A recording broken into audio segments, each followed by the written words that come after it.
Everyone, welcome to this channel. शुरू करते हैं अपने आज के लेक्चर के साथ। आज भी हम बड़े सारे क्वेश्चंस की प्रैक्टिस करने वाले हैं रिलेटेड टू कोऑर्डिनेशन केमिस्ट्री।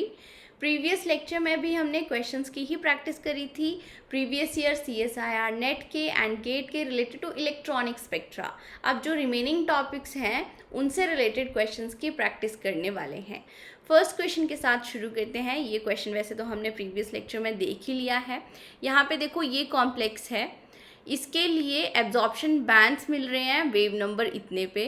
उसके बाद ये सेकेंड कॉम्प्लेक्स है, यहाँ पे एब्जॉर्प्शन बैंड्स देखो, यहाँ पे इनकी वैल्यूज़ इंक्रीज़ हो रही है। वैल्यूज़ इंक्रीज़ कब होंगी? जब क्रिस्टल फील्ड स्प्लिटिंग इंक्रीज़ होगी। और क्रिस्टल फील्ड स्प्लिटिंग कब इंक्रीज़ होती है? यहाँ पे हमें डिफरेंट लीगेंड्स दिए हुए हैं, लीगेंड्स के विद रिस्पेक्ट देखना है। तो जहाँ पे वेव नंबर कम होगा, जहाँ पे देखो वेव नंबर कम है, वहाँ पे लीगेंड होगा वीक, और जहाँ पे वेव नंबर की वैल्यू ज़्यादा आ रही है वहाँ पे लीगेंड होगा स्ट्रॉन्ग। बस यही आपको देखना है। सारे ऑप्शंस चेक करो, फोर्थ ऑप्शन हमारा यहाँ पे करेक्ट होगा। ये देखो वीक फील्ड लीगेंड है, कंपैरेटिवली ये स्ट्रॉन्ग फील्ड लीगेंड है। अब नेक्स्ट क्वेश्चन देखते हैं। इन द फॉलोइंग रिएक्शन, ये रिएक्शन कराई जा रही है, हमें कंपाउंड बी बताना है।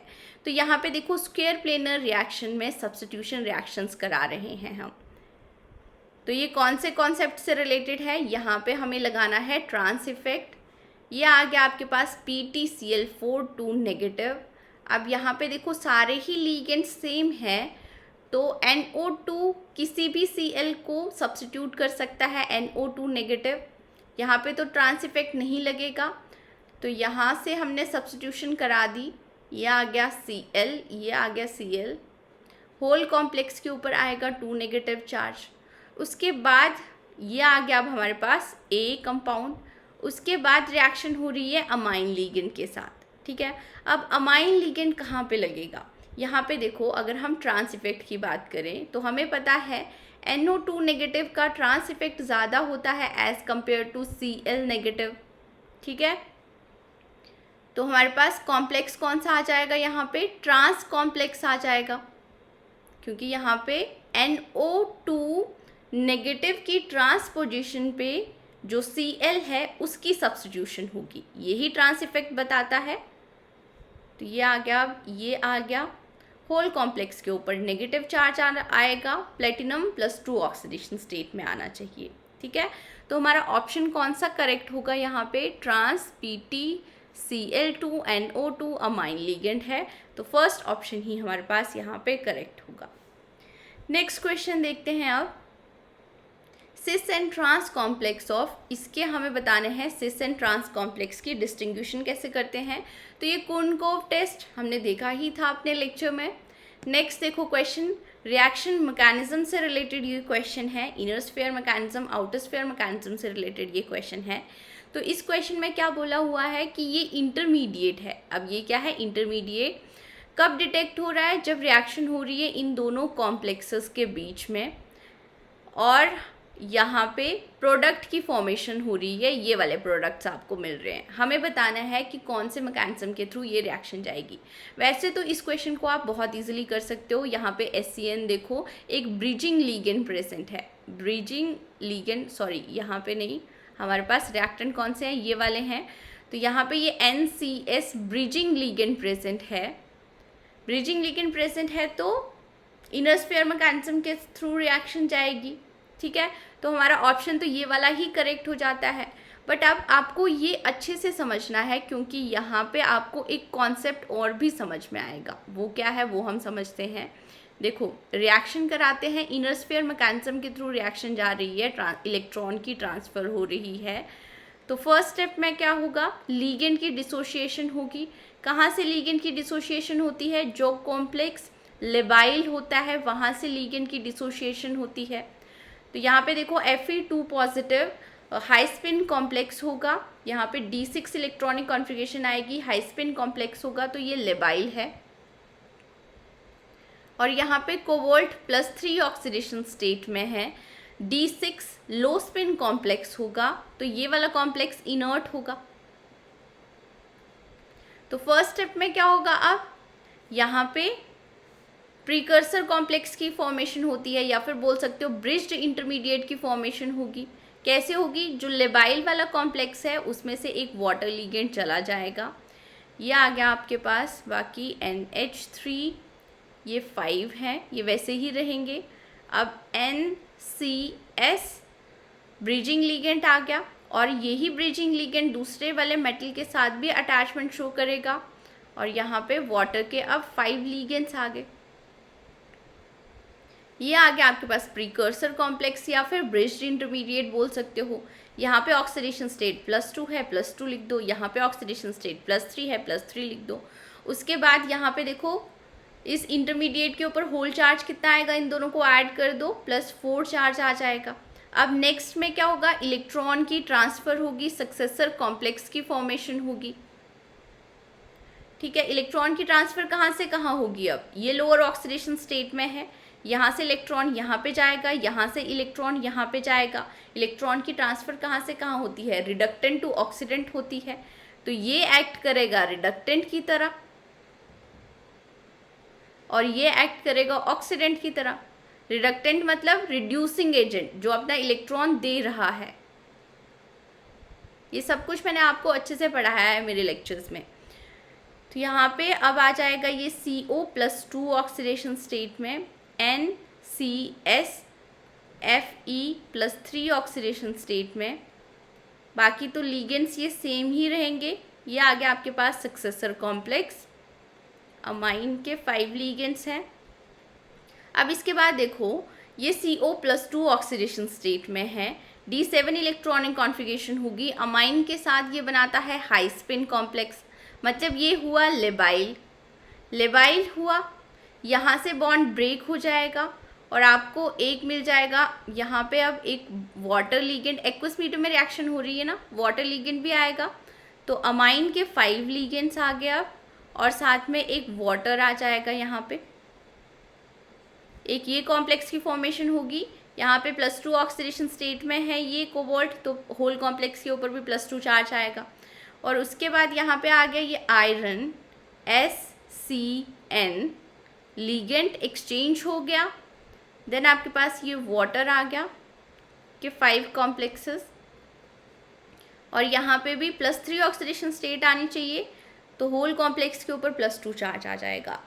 अब इसके बाद क्या यही हमारे पास प्रोडक्ट्स आ रहे हैं? इसके बाद क्या करते थे हम? एक्वस मीडियम में रिएक्शन हो रही है, तो इसके सारे अमाइन लिगेंड्स, क्योंकि ये लेबाइल कॉम्प्लेक्स है, ये क्या है? लेबाइल है, कोबाल्ट +2 ऑक्सीडेशन स्टेट में है, तो इसके सारे इसके जो अमाइन लिगेंड्स हैं वो वाटर के साथ एक्सचेंज हो जाएंगे। यहाँ पे ये 6 आ जाएगा, होल कॉम्प्लेक्स के ऊपर 2 पॉजिटिव चार्ज आ जाएगा, और इसको हम वैसे ही लिख देते थे। बट यहाँ पे देखो अब आयरन +3 ऑक्सीडेशन स्टेट में वाटर के साथ ये हाई स्पिन कॉम्प्लेक्स ही बनाता है। High spin complex D5 electronic configuration है, तो ये भी अब लेबाइल कॉम्प्लेक्स ही है। अगर ये भी लेबाइल कॉम्प्लेक्स है तो एक्वस मीडियम में ये भी अब प्रोडक्ट नहीं होगा। यहाँ पे देखो इसको क्या बोला हुआ है? इंटरमीडिएट बोला हुआ है, ध्यान रखना आप। मतलब ये भी अब फाइनल प्रोडक्ट नहीं मिल रहा है। फाइनल प्रोडक्ट में ये वाला लिगेंड भी वाटर के साथ एक्सचेंज हो जाएगा और आपको ये फाइनल प्रोडक्ट मिलेगा। ठीक है, यहाँ पे +3 ऑक्सीडेशन स्टेट आ जाएगी। आयरन है +3 ऑक्सीडेशन स्टेट में, ये आ गया एक प्रोडक्ट, ये आ गया दूसरा प्रोडक्ट। अब नेक्स्ट क्वेश्चन देखते हैं हम। Consider the statements A to D regarding equations 1 2 3। ये 3 इक्वेशंस दी हुई हैं, 3 रिएक्शंस दी हुई हैं। इनके लिए कुछ स्टेटमेंट्स दी हुई हैं, हमें बतानी है कौन सी स्टेटमेंट्स करेक्ट हैं, कौन सी इनकरेक्ट है। तो स्टेटमेंट्स में एक तो पूछा हुआ है इनर स्फीयर इलेक्ट्रॉन ट्रांसफ़र के बारे में, दूसरा पूछा हुआ है मार्कस इक्वेशन के बारे में। तो मार्कस इक्वेशन हम कहाँ पे यूज़ करते हैं? रेट कांस्टेंट फाइंड आउट करने के लिए यूज़ करते हैं, और ये आउटर स्फीयर मैकेनिज्म में यूज़ होती है, जहाँ पे आउटर स्फीयर मैकेनिज्म फॉलो होगा इलेक्ट्रॉन ट्रांसफ़र में। ठीक है, अब तीनों रिएक्शंस को देख लेते हैं। यहाँ पे देखो ये दी हुई है, यहाँ पे कोऑर्डिनेशन नंबर 5 आ रहा है। ये CN ब्रिजिंग लिगेंड की तरह एक्ट कर सकता है, तो यहाँ पे ये जो रिएक्शन होगी वो कौन से मैकेनिज्म के थ्रू जाएगी? इनर स्फीयर मैकेनिज्म के थ्रू जाएगी। ठीक है, ये एक इनर्ट कॉम्प्लेक्स है और ये वाला कॉम्प्लेक्स लेबाइल होगा क्योंकि यहाँ पे कोऑर्डिनेशन नंबर कम है, कोऑर्डिनेशन नंबर 5 का कॉम्प्लेक्स है, तो इसीलिए इसको जनरली हम लेबाइल बोलेंगे। अब नेक्स्ट यहाँ पे देखो, ये बाइपिरिडीन है, यहाँ पे लिगेंड्स, बाइपिरिडीन ब्रिजिंग लिगेंड की तरह एक्ट नहीं कर सकता है, मतलब ये वाली रिएक्शन यहाँ पे जो इलेक्ट्रॉन की ट्रांसफ़र हो रही है वो आउटर स्फीयर मैकेनिज्म के थ्रू होगी। अब नेक्स्ट देखते हैं, यहाँ पे ये फ्लोराइड लिगेंड है जो कि ब्रिजिंग लिगेंड की तरह एक्ट कर सकता है, और यहाँ पे ये लेबाइल कॉम्प्लेक्स है, ये इनर्ट कॉम्प्लेक्स है, मतलब ये वाली जो रिएक्शन है यहाँ पे इलेक्ट्रॉन की ट्रांसफ़र होगी बाया इनर स्फीयर मैकेनिज्म, ठीक है। और जहाँ पे आउटर स्फीयर मैकेनिज्म फॉलो हो रहा है वहाँ पे मार्कस इक्वेशन लग सकती है। तो अब हम स्टेटमेंट्स पढ़ते हैं और देखते हैं कौन सा ऑप्शन करेक्ट होगा। Marcus equation is applicable to 1 and 2, 1 and 2 के लिए तो नहीं होगी, सिर्फ 2 के लिए ही होगी, तो सेकंड बी ऑप्शन हमारे पास यहाँ पे करेक्ट आएगा। Equation 1 and 2 involve inner sphere mechanism, 2 inner sphere mechanism नहीं इन्वॉल्व हो रहा है 2 में, यहाँ पे ये डी स्टेटमेंट करेक्ट है, B and D third option हमारे पास करेक्ट आ जाएगा। नेक्स्ट क्वेश्चन देखते हैं, कंसीडर द फॉलोइंग स्टेटमेंट्स, ये 3 स्टेटमेंट्स दी हुई हैं, हमें बताना है कौन सी करेक्ट स्टेटमेंट है। फर्स्ट स्टेटमेंट के साथ शुरू करते हैं, Cr2 positive is easier to oxidise than V2 positive in gas phase. तो यहाँ पे देखो Cr2 पॉजिटिव दिया हुआ है और V2 पॉजिटिव आयन दिया हुआ है, गैस फेज में हमें बताना है कौन ईजिली ऑक्सीडाइज हो जाएगा। तो यहाँ पे ऑक्सीडाइज होने का क्या मतलब है, ईजिली ऑक्सीडाइज होने का क्या मतलब है, ये आपको पता होना चाहिए। जो अपना इलेक्ट्रॉन ईजिली लूज कर दे, ठीक है। यहाँ पे इलेक्ट्रॉन लूज हो रहा है, गैस फेज की बात हो रही है, आयंस दिए हुए हैं, तो कौन सा कॉन्सेप्ट लगेगा, आयनाइजेशन एनर्जी वाला कॉन्सेप्ट लगेगा। जिसकी आयनाइजेशन एनर्जी इंक्रीज होगी वहाँ पे इलेक्ट्रॉन ईजिली लूज नहीं हो पाएगा, ठीक है। तो यहाँ पे यही देखो, सबसे पहले हम इलेक्ट्रॉनिक कॉन्फ़िगरेशन देखते हैं, यहाँ पे D3 आएगी, यहाँ पे D4 इलेक्ट्रॉनिक कॉन्फ़िगरेशन आएगी, फुली फिल्ड या हाफ फिल्ड आपको मिल नहीं रही है। दूसरा कॉन्सेप्ट क्या लगाएंगे, फिर हम न्यूक्लियर फोर्सेस वाला लगाएंगे। जैसे जैसे अलॉन्ग द पीरियड जाते हैं न्यूक्लियर फोर्सेस इंक्रीज होती हैं, न्यूक्लियर फोर्सेस अगर इंक्रीज होंगी तो ईजिली ऑक्सीडाइज नहीं होगा, ईजिली ऑक्सीडाइज नहीं होगा। दैट मीन्स हमारी फर्स्ट स्टेटमेंट इनकरेक्ट आ गई। सेकेंड स्टेटमेंट देखते हैं, Cr2 पॉजिटिव एक्वस मीडियम की बात कर रहे हैं, is more powerful reducing agent than V2 positive aqueous. तो यहाँ पे देखो Cr2 पॉजिटिव एक्वस का क्या मतलब है, यहाँ पे वाटर लिगेंड्स प्रेजेंट होंगे, इसको ऐसे मान सकते हो आप, 2 पॉजिटिव आ जाएगा और H2O6 2 पॉजिटिव। यहाँ पे पावरफुल रिड्यूसिंग एजेंट का क्या मतलब है, रिड्यूसिंग एजेंट मतलब जो इलेक्ट्रॉन्स लूज करे, यही हमें बताना है। तो यहाँ पे अब इलेक्ट्रॉन्स की फिलिंग कराते हैं, D4 होगा, 1 2 3, ये तो हाई स्पिन ही होगा, और उसके बाद यहाँ पे देखो अब D3 इलेक्ट्रॉनिक कॉन्फ़िगरेशन है, 1 2 3 इलेक्ट्रॉन्स आगे। अब इन दोनों में से कौन अपना इलेक्ट्रॉन ईजिली लूज कर सकता है, यहाँ पे देखो T2G हाफ फील्ड है, यहाँ पे ये जो Eg में इलेक्ट्रॉन्स प्रेजेंट है, Eg ऑर्बिटल में इलेक्ट्रॉन प्रेजेंट है, वो ईजिली लूज हो सकता है, मतलब ये पावरफुल रिड्यूसिंग एजेंट हुआ एक्वस मीडियम में, ये करेक्ट है, ठीक है। तो हमारा जो बी स्टेटमेंट है ये करेक्ट है। नेक्स्ट देखो, the rate of water exchange for Cr2 positive aqueous is much faster than V2 positive aqueous. Rate of water exchange reactions हम कैसे देखते थे, हमने जो भी आयंस हैं एक्वस मीडियम में उनको 4 कैटेगरीज में डिवाइड किया गया था। तो अगर यहाँ पे हम Cr2 पॉजिटिव और V2 पॉजिटिव की बात करें तो ये देखो जॉन टेलर डिस्टॉर्शन शो करेगा, strong Jahn Teller distortion. Strong Jahn Teller distortion की वजह से ये जो डायवेलेंट जो 3D सीरीज के डायवेलेंट आयन हैं जैसे Cr2 पॉजिटिव और Cu2 पॉजिटिव, ये क्लास 1 में आ जाते हैं। क्लास 1 के लिए रेट कांस्टेंट की वैल्यू सबसे ज़्यादा होती है, मतलब यहाँ पे रेट फास्ट होगा, यहाँ पे क्या होगा, रेट फास्ट होगा। तो अब देखो सी ऑप्शन भी करेक्ट है हमारा। और जो बी स्टेटमेंट है इसके केस में एक और कॉन्सेप्ट यहाँ पे हम यूज़ कर सकते हैं, D3 इलेक्ट्रॉनिक कॉन्फ़िगरेशन है। D3 इलेक्ट्रॉनिक कॉन्फ़िगरेशन के लिए क्रिस्टल फील्ड स्प्लिटिंग एनर्जी ज़्यादा होती है, क्रिस्टल फील्ड एक्टिवेशन एनर्जी ज़्यादा होती है, ये इनर्ट है ज़्यादा, मतलब ये मोर स्टेबल है। और अगर ये मोर स्टेबल कॉम्प्लेक्स है तो यहाँ से इलेक्ट्रॉन को इजीली लूज नहीं कराया जा सकता, इसलिए बी स्टेटमेंट भी हमारी करेक्ट है। B and C third option यहाँ पे करेक्ट होगा। नेक्स्ट क्वेश्चन देखते हैं अब। यहाँ पे नेक्स्ट क्वेश्चन में ये दो आइसोमर्स दिए हुए हैं, हमें बताना है कि रेट ऑफ बेस हाइड्रोलिसिस कहाँ पे फास्ट होगा, कहाँ पे स्लो होगा, और हमें बताना है कि कहाँ पे मिक्सचर ऑफ प्रोडक्ट्स मिलेंगे। तो ये क्वेश्चन भी मैंने अपने लेक्चर्स में अच्छे से एक्सप्लेन कराया हुआ है। यहाँ पे देखो SN1CB मैकेनिज्म यूज होगा बेस हाइड्रोलिसिस के केस में अगर एसिडिक प्रोटॉन्स प्रेजेंट है। अब जो लीविंग ग्रुप है उसकी ट्रांसपोजिशन पे देखते हैं सबसे पहले। अगर एसिडिक प्रोटॉन प्रेजेंट है और बी आइसोमर में देखो यहाँ पे एसिडिक प्रोटॉन प्रेजेंट नहीं है, जहाँ पे एसिडिक प्रोटॉन प्रेजेंट होता है वहाँ पे rate of base hydrolysis fast होगा। ठीक है, मतलब ए के केस में रेट फास्ट होगा एज कंपेयर टू बी।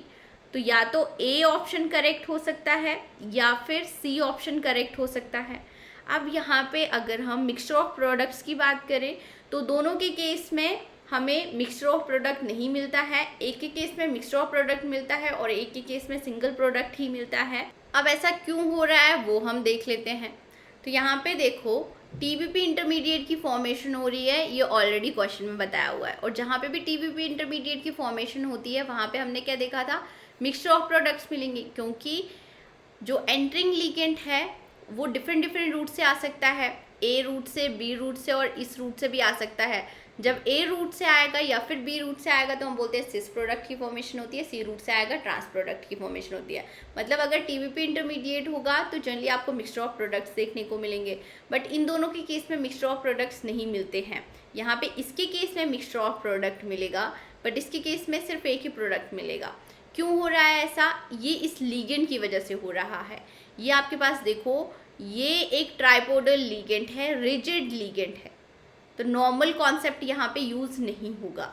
ठीक है, यहाँ पे कौन सा आइसोमर सिंगल प्रोडक्ट देगा, कौन सा मिक्सचर ऑफ प्रोडक्ट्स मिलेंगे हमें कहाँ पे, वो देख लेते हैं हम इस इमेज की हेल्प से देखेंगे। यहाँ पे देखो मैकेनिज्म कौन सा फॉलो हो रहा है, SN1CB मैकेनिज्म फॉलो हो रहा है बेस हाइड्रोलिसिस में। फर्स्ट स्टेप में क्या होगा, मतलब प्रोटॉन की एब्स्ट्रैक्शन होगी, कहाँ से होगी, Cl के ट्रांस में एसिडिक प्रोटॉन प्रेजेंट है तो यहीं से एब्स्ट्रैक्शन होगी। उसके बाद Cl नेगेटिव बाहर निकल जाएगा, उसके बाद यहाँ पे TBP इंटरमीडिएट मोर स्टेबल होगा, उसके बाद इनकमिंग लिगेंड आएगा और 98% से भी ज़्यादा इस प्रोडक्ट की फॉर्मेशन होती है। मतलब यहाँ पे एक ही प्रोडक्ट मिल रहा है और यहाँ पे आप देख सकते हो जहाँ से Cl नेगेटिव जा रहा है वहीं पे OH नेगेटिव आके लग रहा है। आप बोल सकते हो रिटेंशन इन कॉन्फ़िगरेशन है। ठीक है, बट अगर हम नेक्स्ट आइसोमर लें जहाँ पे Cl के ट्रांस में एसिडिक प्रोटॉन प्रेजेंट नहीं है होगा तो ये भी SN1CB मैकेनिज्म के थ्रू ही रिएक्शन होगी, क्योंकि इसके जो सिस पोजीशन है, लिविंग ग्रुप की सिस पोजीशन है, उसके पास एसिडिक प्रोटॉन तो प्रेजेंट है ही। ठीक है, तो बेस प्रोटॉन प्रेजेंट कर लेगा सिस पोजीशन से। नेक्स्ट स्टेप में Cl नेगेटिव बाहर निकल जाएगा और उसके बाद यहाँ पे देखो ये दो आपको प्रोडक्ट्स मिल रहे हैं, 15% ये मिल रहा है, 85% ये मिल रहा है। अब यहाँ से इस इमेज से आपको ये समझ में नहीं आ रहा है कि ऐसा क्यों हो रहा है। अगर आपको डिटेल में समझना है तो मेरी बेस हाइड्रोलिसिस वाली वीडियो देखना, यहाँ पे थोड़ा सा समझाने की मैं कोशिश कराती हूँ। देखो कि इस आइसोमर के केस में क्या होगा कि जो स्क्वायर पिरामिडल ज्योमेट्री वाला इंटरमीडिएट है वो भी स्टेबल होता है, पिरामिडल वाला, उसको भी थोड़ी बहुत स्टेबिलिटी मिलती है। कैसे मिलती है वो हम देख सकते हैं। यहाँ पे देखो, अगर प्रोटॉन हम इस जगह से, समझाने के लिए मैं बता रही हूँ कि अगर यहाँ से ना यहाँ से नहीं करते हैं हम, प्रोटॉन की एब्स्ट्रैक्शन यहाँ से करते हैं, तो यहाँ पे क्या आएगा, नेगेटिव की वजह से इसके पास एक्स्ट्रा इलेक्ट्रॉन्स प्रेजेंट है। एक्स्ट्रा इलेक्ट्रॉन्स प्रेजेंट है मतलब अब यहाँ पे क्या होगा, यहाँ पे इसके पास एक्स्ट्रा इलेक्ट्रॉन्स हैं, यहाँ पे वेकेंट साइट है, तो इन दोनों की इंटरेक्शन हो सकती है, जिसकी वजह से स्क्वायर पिरामिडल ज्योमेट्री वाला इंटरमीडिएट स्टेबल हो गया। अब बेस हाइड्रोलिसिस के केस में मिलेगी तो हमें टीबीपी इंटरमीडिएट ही, मोर स्टेबल तो यही होगा, बट इसकी वजह से भी, क्योंकि इसकी स्टेबिलिटी यहाँ पे थोड़ी बहुत है, इसकी वजह से भी प्रोडक्ट की फॉर्मेशन होगी और धीरे धीरे स्लोली अब ये टीबीपी इंटरमीडिएट में चेंज हो जाएगा और इसकी वजह से भी प्रोडक्ट की फॉर्मेशन होगी। अब जो 85% वाला प्रोडक्ट है वो टीबीपी इंटरमीडिएट से ही मिल रहा है क्योंकि ये ज़्यादा स्टेबल है, बट ये जो 15% वाला प्रोडक्ट है वो स्क्वायर पिरामिडल ज्योमेट्री से मिलता है। ठीक है, इसीलिए हम यहाँ पे बोलते हैं मिक्सचर ऑफ प्रोडक्ट मिल रहे हैं। अब इनको सिस एंड ट्रांस आप नहीं बोल सकते हो। क्यों नहीं बोल सकते हो? क्योंकि यहाँ पे देखो NH3 एंड OH, इसके केस में भी देखो OH एंड NH3 दोनों ही सिस पोजीशन पे ही है। अब इन दोनों प्रोडक्ट में डिफरेंस क्या है वो हम देखते हैं। यहाँ पे देखो, ये जो OH है वो एपिकल पोजीशन पे है, यहाँ पे जो OH है वो है बेसल पोजीशन पे। बेसल पोजीशन कौन सी होती है? ये चारों जो है बेसल पोजीशन है। इसकी वजह से ये डिफरेंट आइसोमर्स हैं, तो इन्हीं की वजह से हम बोलते हैं मिक्सचर ऑफ प्रोडक्ट। तो हमारा थर्ड ऑप्शन यहाँ पे करेक्ट होगा, बी, हमें मिक्सचर ऑफ प्रोडक्ट की फॉर्मेशन हो रही है। नेक्स्ट क्वेश्चन देखते हैं, consider the following statements with respect to base hydrolysis. इसके विद रिस्पेक्ट हमने कुछ स्टेटमेंट्स देखनी है, कौन सी करेक्ट है ये बताना है। तो बेस हाइड्रोलिसिस प्रॉपर मैकेनिज्म देख लेते हैं, तब आपको ये ज़्यादा स्टेटमेंट समझ में आएंगी। तो यहाँ पे फर्स्ट स्टेटमेंट में क्या बोला हुआ है कि जो 1 अमाइन लिगेंड है वो ब्रॉन्स्टेड एसिड की तरह एक्ट कर रहा है। ब्रॉन्स्टेड एसिड्स क्या होते हैं? जो प्रोटॉन अपना दे दे। ठीक है, तो अगर हम SN1CB मैकेनिज्म देखें तो इसके केस में क्या होता है? प्रोटॉन की एब्स्ट्रैक्शन ही होती है सबसे फर्स्ट स्टेप में। यहाँ पे आ जाएगा NH2, एक अमाइन लिगेंड से प्रोटॉन की एब्स्ट्रैक्शन हो जाएगी, NH3 आ जाएगा 4, और यहाँ पे तो +3 ऑक्सीडेशन स्टेट ही आनी चाहिए। ठीक है, तो यहाँ पे आ जाएगा +1। उसके बाद वाले स्टेप में क्या होता है? ये स्लो स्टेप है क्योंकि यहाँ पे बॉन्ड की ब्रेकिंग होगी, यही RDS स्टेप होगा। यहाँ से Cl नेगेटिव बाहर निकल जाएगा और कोऑर्डिनेशन नंबर 5 वाले इंटरमीडिएट की फॉर्मेशन होगी। Cl नेगेटिव सॉरी बाहर निकल गया। यहाँ पे आ जाएगा ये NH2 और NH3 4 होल कॉम्प्लेक्स के ऊपर ये इंटरमीडिएट आ गया, इसके ऊपर +2 चार्ज आएगा क्योंकि कोबाल्ट +3 ऑक्सीडेशन स्टेट में ही आना चाहिए। और उसके बाद वाले स्टेप में अब वाटर आएगा। अब इसको आप कैसे समझोगे? ऐसे समझो, यहाँ से जो H पॉजिटिव है, क्योंकि ये बेस की तरह एक्ट करेगा, ये प्रोटॉन को ले लेगा, OH चला जाएगा यहाँ पे, और CO OH NH3 5 यहाँ पे आ जाएगा 2 पॉजिटिव। ठीक है, अब ये प्रोडक्ट की फॉर्मेशन होगी। अब ये अमाइन जो है प्रोटॉन दे रहा है, प्रोटॉन डोनर है, तो ये किसकी तरह एक्ट कर सकता है? एक अमाइन ब्रॉन्स्टेड एसिड की तरह एक्ट कर सकता है, मतलब फर्स्ट स्टेटमेंट करेक्ट है। The entering group is water, यहाँ पे जो एंटरिंग ग्रुप है वो वाटर ही है, मतलब सेकेंड स्टेटमेंट ही करेक्ट है। उसके बाद hepta coordinated CO3 positive species की फॉर्मेशन तो हो ही नहीं रही है, यहाँ पे ये कोऑर्डिनेशन नंबर 5 है, पेंटा कोऑर्डिनेटेड कॉम्प्लेक्स की फॉर्मेशन, इंटरमीडिएट की फॉर्मेशन हो रही है। मतलब जहाँ पे भी C है उनको एलिमिनेट कर दो, फर्स्ट ऑप्शन ही हमारा करेक्ट होगा। नेक्स्ट क्वेश्चन देखते हैं, OH negative SN1 conjugate base mechanism के थ्रू रिएक्शन हो रही है। यहाँ पे हमें बताना है कि फर्स्ट स्टेप में कौन सी स्पीसीज मिलेगी। तो फर्स्ट स्टेप में देखो आपको यही स्पीसीज मिलेगी। यहाँ पे ये ऑप्शंस में मिस्टेक है, तो आप ये करेक्ट कर लेना। नेक्स्ट क्वेश्चन देखते हैं, in the following redox reaction with an equilibrium constant, equilibrium constant दिया हुआ है इस रिडॉक्स रिएक्शन के लिए, इलेक्ट्रॉन ट्रांसफर हो रहा है, कौन से मैकेनिज्म के थ्रू होगा? आउटर स्फीयर मैकेनिज्म के थ्रू होगा, ब्रिजिंग लिगेंड यहाँ पे प्रेजेंट नहीं है। उसके बाद सेल्फ एक्सचेंज रिएक्शंस के लिए रेट कांस्टेंट्स की वैल्यू दी हुई है। हमें यहाँ पे रेट कांस्टेंट निकालना है इस रिएक्शन के लिए। क्रॉस एक्सचेंज रिएक्शन में रेट कांस्टेंट की वैल्यू क्या है ये हमें फाइंड आउट करने हैं। तो कौन से इक्वेशन लगाएंगे यहाँ पे? हम मार्कस इक्वेशन की हेल्प से इसको कर सकते हैं। उसके अकॉर्डिंग रेट कांस्टेंट के लिए फॉर्मूला होता है, ये आ गया K11 first self exchange reaction के लिए रेट कांस्टेंट, इनटू होगा सेकंड रिएक्शन के लिए सेल्फ एक्सचेंज रिएक्शन के लिए रेट कांस्टेंट, उसके बाद इक्विलिब्रियम कांस्टेंट, उसके बाद स्टैटिस्टिकल फैक्टर आता है, स्टेरिक फैक्टर भी आप बोल सकते हो। अगर इसकी वैल्यू दी नहीं है तो आप इसको 1 के इक्वल लिख सकते हो, 1 के आसपास ही वैल्यू आती है इसकी। अब यहाँ पे वैल्यूज़ पुट करो, ये है सेल्फ एक्सचेंज के लिए पहला 5.0। अब यहाँ पे यूनिट्स लिखने की ज़रूरत नहीं है, सेकेंड ऑर्डर काइनेटिक्स ही फॉलो हो रही है, आप यूनिट से देख सकते हो। यहाँ पे 4 × 10⁻³ आएगा, इंटू आ गया आपके पास यहाँ पे 2 × 10⁸ इंटू 1।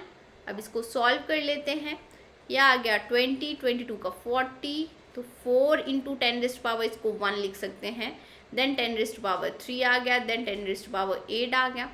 अब जब 4 स्क्वायर रूट से बाहर जाएगा, अंडर रूट से बाहर जाएगा तो यहाँ पे 2 आ जाएगा, और 8, 9, 10, 11, 12, और 10⁻12 जब अंडर रूट से बाहर जाएगा तो 10⁻6 आ जाएगा, तो 2 × 10⁻6। तो ये हमारे पास सेकेंड ऑप्शन करेक्ट आ गया। नेक्स्ट क्वेश्चन देखते हैं अब, the correct statement about the substitution reaction. अब हमें स्टेटमेंट बतानी है, सब्स्टिट्यूशन हो रही है OH नेगेटिव के साथ, ये प्रोडक्ट मिल रहा है। तो यहाँ पे देखो बेस हाइड्रोलिसिस हो रही है, बट यहाँ पे इस रिएक्टेंट के पास कोई भी एसिडिक प्रोटॉन प्रेजेंट नहीं है, तो यहाँ पे SN1CB मैकेनिज्म तो फॉलो ही नहीं होगा। यहाँ पे फर्स्ट ऑर्डर काइनेटिक्स ही फॉलो होगी, क्योंकि रेट सिर्फ इसकी कंसंट्रेशन के ऊपर ही डिपेंड करेगा। तो आप बोल सकते हो फर्स्ट ऑर्डर केमिकल काइनेटिक्स यहाँ पे फॉलो होगी। क्यों फॉलो हो रही है?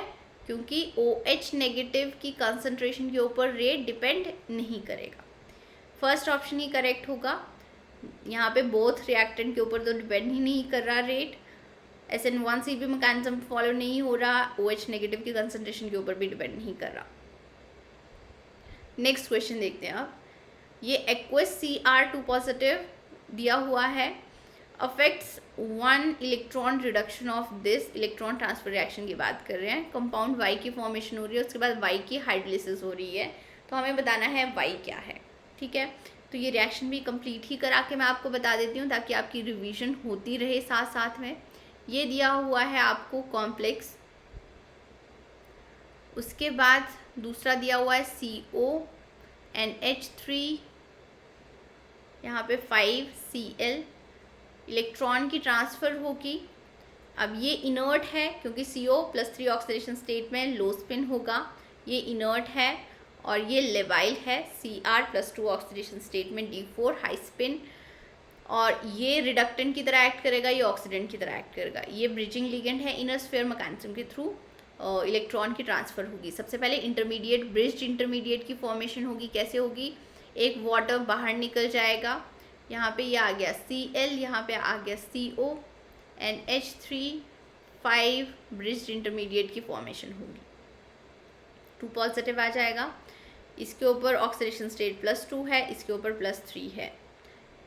उसके बाद सक्सेसर कॉम्प्लेक्स की फॉर्मेशन होती है, यहीं पे बता देती हूँ। इलेक्ट्रॉन की ट्रांसफ़र होगी, तो यहाँ पे +3 ऑक्सीडेशन स्टेट आ जाएगी, यहाँ पे +2 ऑक्सीडेशन स्टेट आएगी। होल कॉम्प्लेक्स के ऊपर चार्ज आएगा +4, ऐड करेंगे ना इन दोनों चार्जेस को।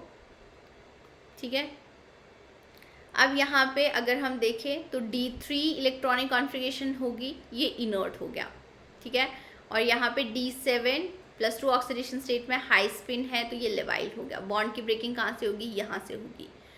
तो यहाँ पे आप देख सकते हो कि जो ब्रिजिंग लिगेंड है उसकी ट्रांसफ़र भी हो रही है, ये आपको मिल गया H2O होल 5, एंड यहाँ पे ऑक्सीडेशन स्टेट आएगी +2, क्योंकि +3 आनी चाहिए इसके ऊपर, प्लस आपके पास आ गया CONH3 होल 5, एंड यहाँ पे ऑक्सीडेशन स्टेट +2 आनी चाहिए, तो ये +2 आ गई।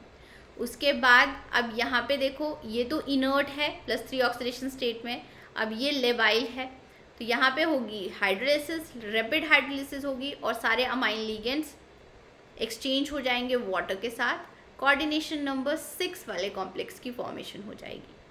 ठीक है, तो ये प्रोडक्ट मिल गया। अब देखो यहाँ पे क्वेश्चन में क्या पूछा हुआ है कि वाई अंडरगो रैपिड हाइड्रोलिसिस, ये वाई है, इसकी रैपिड हाइड्रोलिसिस हो रही है, तो हमें वाई बताना है, तो फर्स्ट ऑप्शन हमारा करेक्ट होगा। नेक्स्ट क्वेश्चन देखते हैं हम। Base hydrolysis of this is an overall second order reaction है ये, ठीक है, और अगर हम इसकी बेस हाइड्रोलिसिस कराते हैं तो ये फर्स्ट ऑर्डर रिएक्शन है। तो हमें यहाँ पे बताना है कौन सी स्टेटमेंट्स करेक्ट है। तो यहाँ पे देखो इसके पास एसिडिक प्रोटॉन प्रेजेंट है, इसके पास एसिडिक प्रोटॉन प्रेजेंट नहीं है। जिसके पास एसिडिक प्रोटॉन प्रेजेंट होंगे वो SN1CB मैकेनिज्म फॉलो करेगा, जिसके पास नहीं होंगे वो सिंपल डिसोशिएटिव मैकेनिज्म के थ्रू जाएगा। मतलब यहाँ पे जो रेट है दोनों ही रिएक्टेंट्स की कंसंट्रेशन के ऊपर डिपेंड करेगा। यहाँ पे सिर्फ रेट फर्स्ट ऑर्डर काइनेटिक्स को फॉलो कर रहा है, मतलब एक ही इसी सबस्ट्रेट की कंसंट्रेशन के ऊपर डिपेंड करेगा। देख लेते हैं ऑप्शंस। आयनाइजेबल प्रोटॉन प्रेजेंट है, इसके पास नहीं है, correct option. SN1CB mechanism in the case of this only, हाँ ये करेक्ट है। इसके केस में तो SN1CB मैकेनिज्म फॉलो ही नहीं हो रहा, दोनों के केस में भी नहीं हो रहा। A and B first option he correct है। नेक्स्ट क्वेश्चन देख लेते हैं। रिएक्शन ऑफ, ये आपके पास कॉम्प्लेक्स दिया हुआ है, इसके साथ रिएक्शन हो रही है, इन्वर्सिव मैकेनिज्म के थ्रू इलेक्ट्रॉन की ट्रांसफर हो रही है, और इन्होंने साथ में बताया हुआ है कि रेट डिटरमाइनिंग स्टेप जो होगा यहाँ पे डिसोसिएशन ऑफ सक्सेसर कॉम्प्लेक्स होगा। वो क्यों हो रहा है वो हमें बताना है। तो इनर स्फीयर मैकेनिज्म में फॉर्मेशन ऑफ ब्रिज्ड इंटरमीडिएट भी वाला स्टेप भी रेट डिटरमाइनिंग स्टेप हो सकता है, इलेक्ट्रॉन ट्रांसफर वाला स्टेप भी रेट डिटरमाइनिंग हो सकता है, और सक्सेसर कॉम्प्लेक्स की डिसोसिएशन भी रेट डिटरमाइनिंग स्टेप हो सकता है। ये क्यों होते हैं, कब होते हैं, ये मैंने अपनी वीडियो में एक्सप्लेन किया हुआ है अच्छे से। अभी हम इस कॉम्प्लेक्स के लिए देख लेते हैं। आइसोनिक्टोअमाइड, यहाँ पे ये ब्रिजिंग लिगेंड की तरह एक्ट करेगा। यहाँ पे अगर हम प्रॉपर मैकेनिज्म देखें इसके लिए तो RuNH3 आएगा, यहाँ पे NH3 ये आइसोनिक्टोमाइड की जगह पे हम L लिख लेते हैं, लिगेंड 3 पॉजिटिव आ गया। रिएक्शन हो रही है CrH2O6 2 पॉजिटिव के साथ। सबसे पहले आपको मिलेगा ब्रिज्ड इंटरमीडिएट प्रीकर्सर कॉम्प्लेक्स भी हम बोलते हैं, ये आ गया Ru, NH3 वैसे ही रहेगा। अब ये है आपके पास D4 हाई स्पिन लेबाइल, ये अब Ru है, फीरूओस 4D सीरीज का मेटल है, इनर्ट होगा। यहाँ से एक लिगेंड बाहर निकल जाएगा, ये अब किसकी तरह एक्ट करेगा, रिडक्टेंट की तरह एक्ट करेगा, और ये किसकी तरह एक्ट करेगा, ऑक्सीडेंट की तरह एक्ट करेगा। यहाँ से इलेक्ट्रॉन की ट्रांसफर होगी यहाँ पे, ठीक है, वाटर बाहर निकल जाएगा, ब्रिज्ड इंटरमीडिएट की फॉर्मेशन होगी। ये आ गया CrH2O5, इसके ऊपर चार्ज 2 पॉजिटिव + 3 पॉजिटिव 5 पॉजिटिव आ गया, ठीक है। उसके बाद यहाँ पे ये है +2 ऑक्सीडेशन स्टेट में, ये है +3 ऑक्सीडेशन स्टेट में, इलेक्ट्रॉन की ट्रांसफ़र होगी, प्रिकर्सर कॉम्प्लेक्स से सक्सेसर कॉम्प्लेक्स की फॉर्मेशन होगी। यहाँ पे ये Ru +2 ऑक्सीडेशन स्टेट में आ जाएगा, यहाँ से इलेक्ट्रॉन यहाँ पे जाएगा, यहाँ से इलेक्ट्रॉन यहाँ पे जाएगा। ये आ गया आपके पास लिगेंड, ये आ गया +3 ऑक्सीडेशन स्टेट में, वाटर 5। उसके बाद यहाँ पे आ गया ये NH3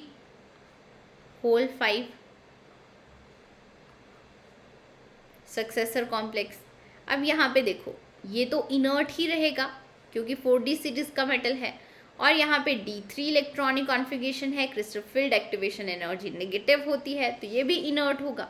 अब दोनों ही इनर्ट है तो इनके केस में जो ब्रेकिंग होगी सक्सेसर कॉम्प्लेक्स की वो स्लो स्टेप होगा, मतलब यही RDS स्टेप होगा, ठीक है।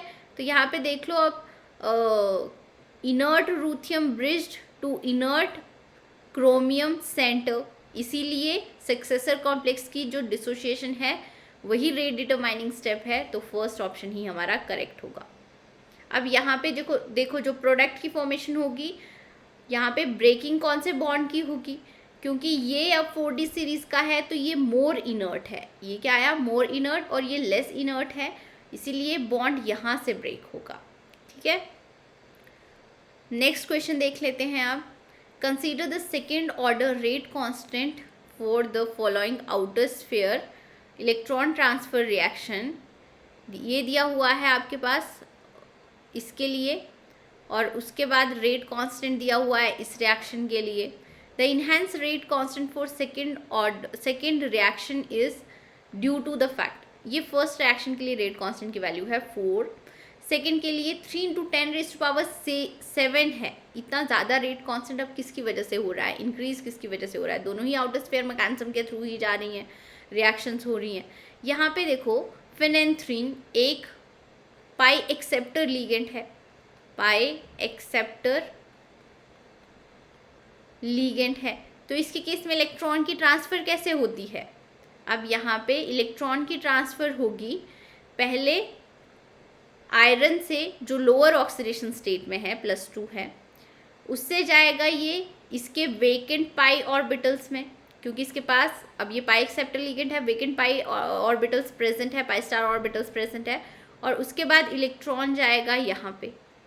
मतलब यहाँ पे जो लिगेंड्स के ऑर्बिटल्स हैं वेकेंट और इसके जो फिल्ड ऑर्बिटल्स हैं उनकी ओवरलैपिंग हो रही है, इनडायरेक्ट वे से इलेक्ट्रॉन की ट्रांसफ़र हो रही है, ये हम बोल सकते हैं इलेक्ट्रॉन की ट्रांसफ़र हो रही है। और अगर इस तरह से इलेक्ट्रॉन की ट्रांसफ़र होती है तो वहाँ पे रेट फास्ट होता है। The phenanthrene is pi acceptor ligand that allows mixing of electron donor and acceptor orbitals that enhance the rate of electron transfer. यही हमारे पास करेक्ट ऑप्शन आएगा, बाकी भी आप स्टेटमेंट्स पढ़ लेना। नेक्स्ट देखो, the platinum complex of NH3Cl negative ligand is an anti tumour agent. अब एंटी ट्यूमर एजेंट कौन सा होता है वो आपको पता होना चाहिए। और उसके बाद the correct isomeric formula for the complex and its precursor are. Precursor मतलब जहाँ से फॉर्मेशन हुई होगी। तो जो सिस कॉम्प्लेक्स होता है, सिस PTCl2NH3 का 2, ये है anti tumour agent, anti tumour agent. अब इसकी फॉर्मेशन कहाँ से होगी, या तो हो सकती है PTNH3 से 2 पॉजिटिव आएगा, या फिर हो सकती है PTCl4 नेगेटिव। अब हम देख लेते हैं कि इन दोनों में से कौन से कॉम्प्लेक्स से हमें ये सिस कॉम्प्लेक्स मिल सकता है। तो यहाँ पे देखो ट्रांस इफेक्ट लगेगा, Cl नेगेटिव की एडिशन होगी तो PT यहाँ पे आ जाएगा ये Cl। अभी तो ट्रांस इफेक्ट फर्स्ट स्टेप में तो लगेगा नहीं, सारे ही लिगेंड सेम है, तो कहीं पे भी Cl नेगेटिव आके लग सकता है। यहाँ पे आ गया पॉजिटिव, ठीक है। उसके बाद अगर हम एक और क्लोराइड लिगेंड की एडिशन कराते हैं, क्योंकि ट्रांस इफेक्ट अमाइन से ज़्यादा इसका होता है, मतलब ये ट्रांस डायरेक्टिंग ग्रुप है, तो ये क्या करेगा, जो इनकमिंग लिगेंड है उसको डायरेक्ट करेगा कि ये वाली पोजीशन अटेन करे। तो यहाँ से तो हमें ट्रांस मिल रहा है, ट्रांस आइसोमर मिल रहा है, मतलब ये तो प्रीकर्सर कॉम्प्लेक्स होगा नहीं। अब इसके केस में देख लो, सबसे पहले आपको यही मिलेगा PT, मतलब यहाँ पे ट्रांस इफेक्ट तो लगेगा नहीं, अमाइन लिगेंड आएगा, किसी भी Cl नेगेटिव को सब्स्टिट्यूट कर सकता है, इसको सब्स्टिट्यूट कर लिया,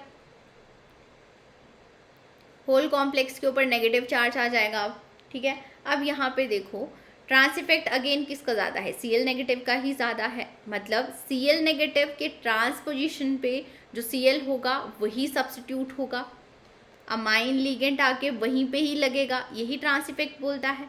तो यहाँ से अब हमें सिस कॉम्प्लेक्स की फॉर्मेशन हो रही है, सिस PTCl2NH3 होल ट्वाइस कॉम्प्लेक्स की फॉर्मेशन होगी। तो अब देख लो कहाँ पे दिया हुआ है, PTCl4 नेगेटिव PTCl, ये फर्स्ट ऑप्शन हमारा करेक्ट होगा, सिस है और इससे मिलेगा हमें।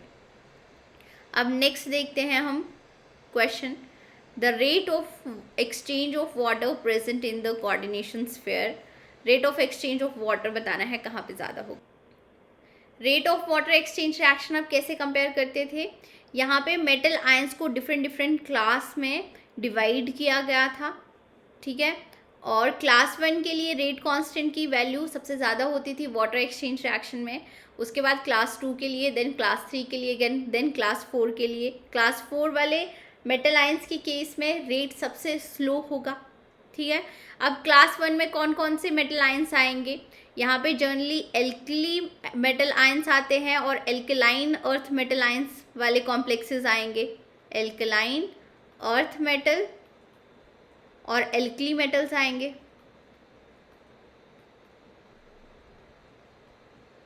और इसके केस में हम Mg2 पॉजिटिव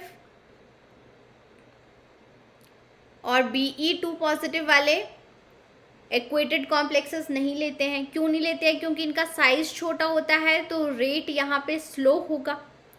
और साथ में हम लेते हैं यहाँ पे Cr2 पॉजिटिव और Cu2 पॉजिटिव वाले इक्वेटेड कॉम्प्लेक्स। इनके केस में क्यों ज़्यादा होता है, क्योंकि जॉन टेलर डिस्टॉर्शन शो करता है।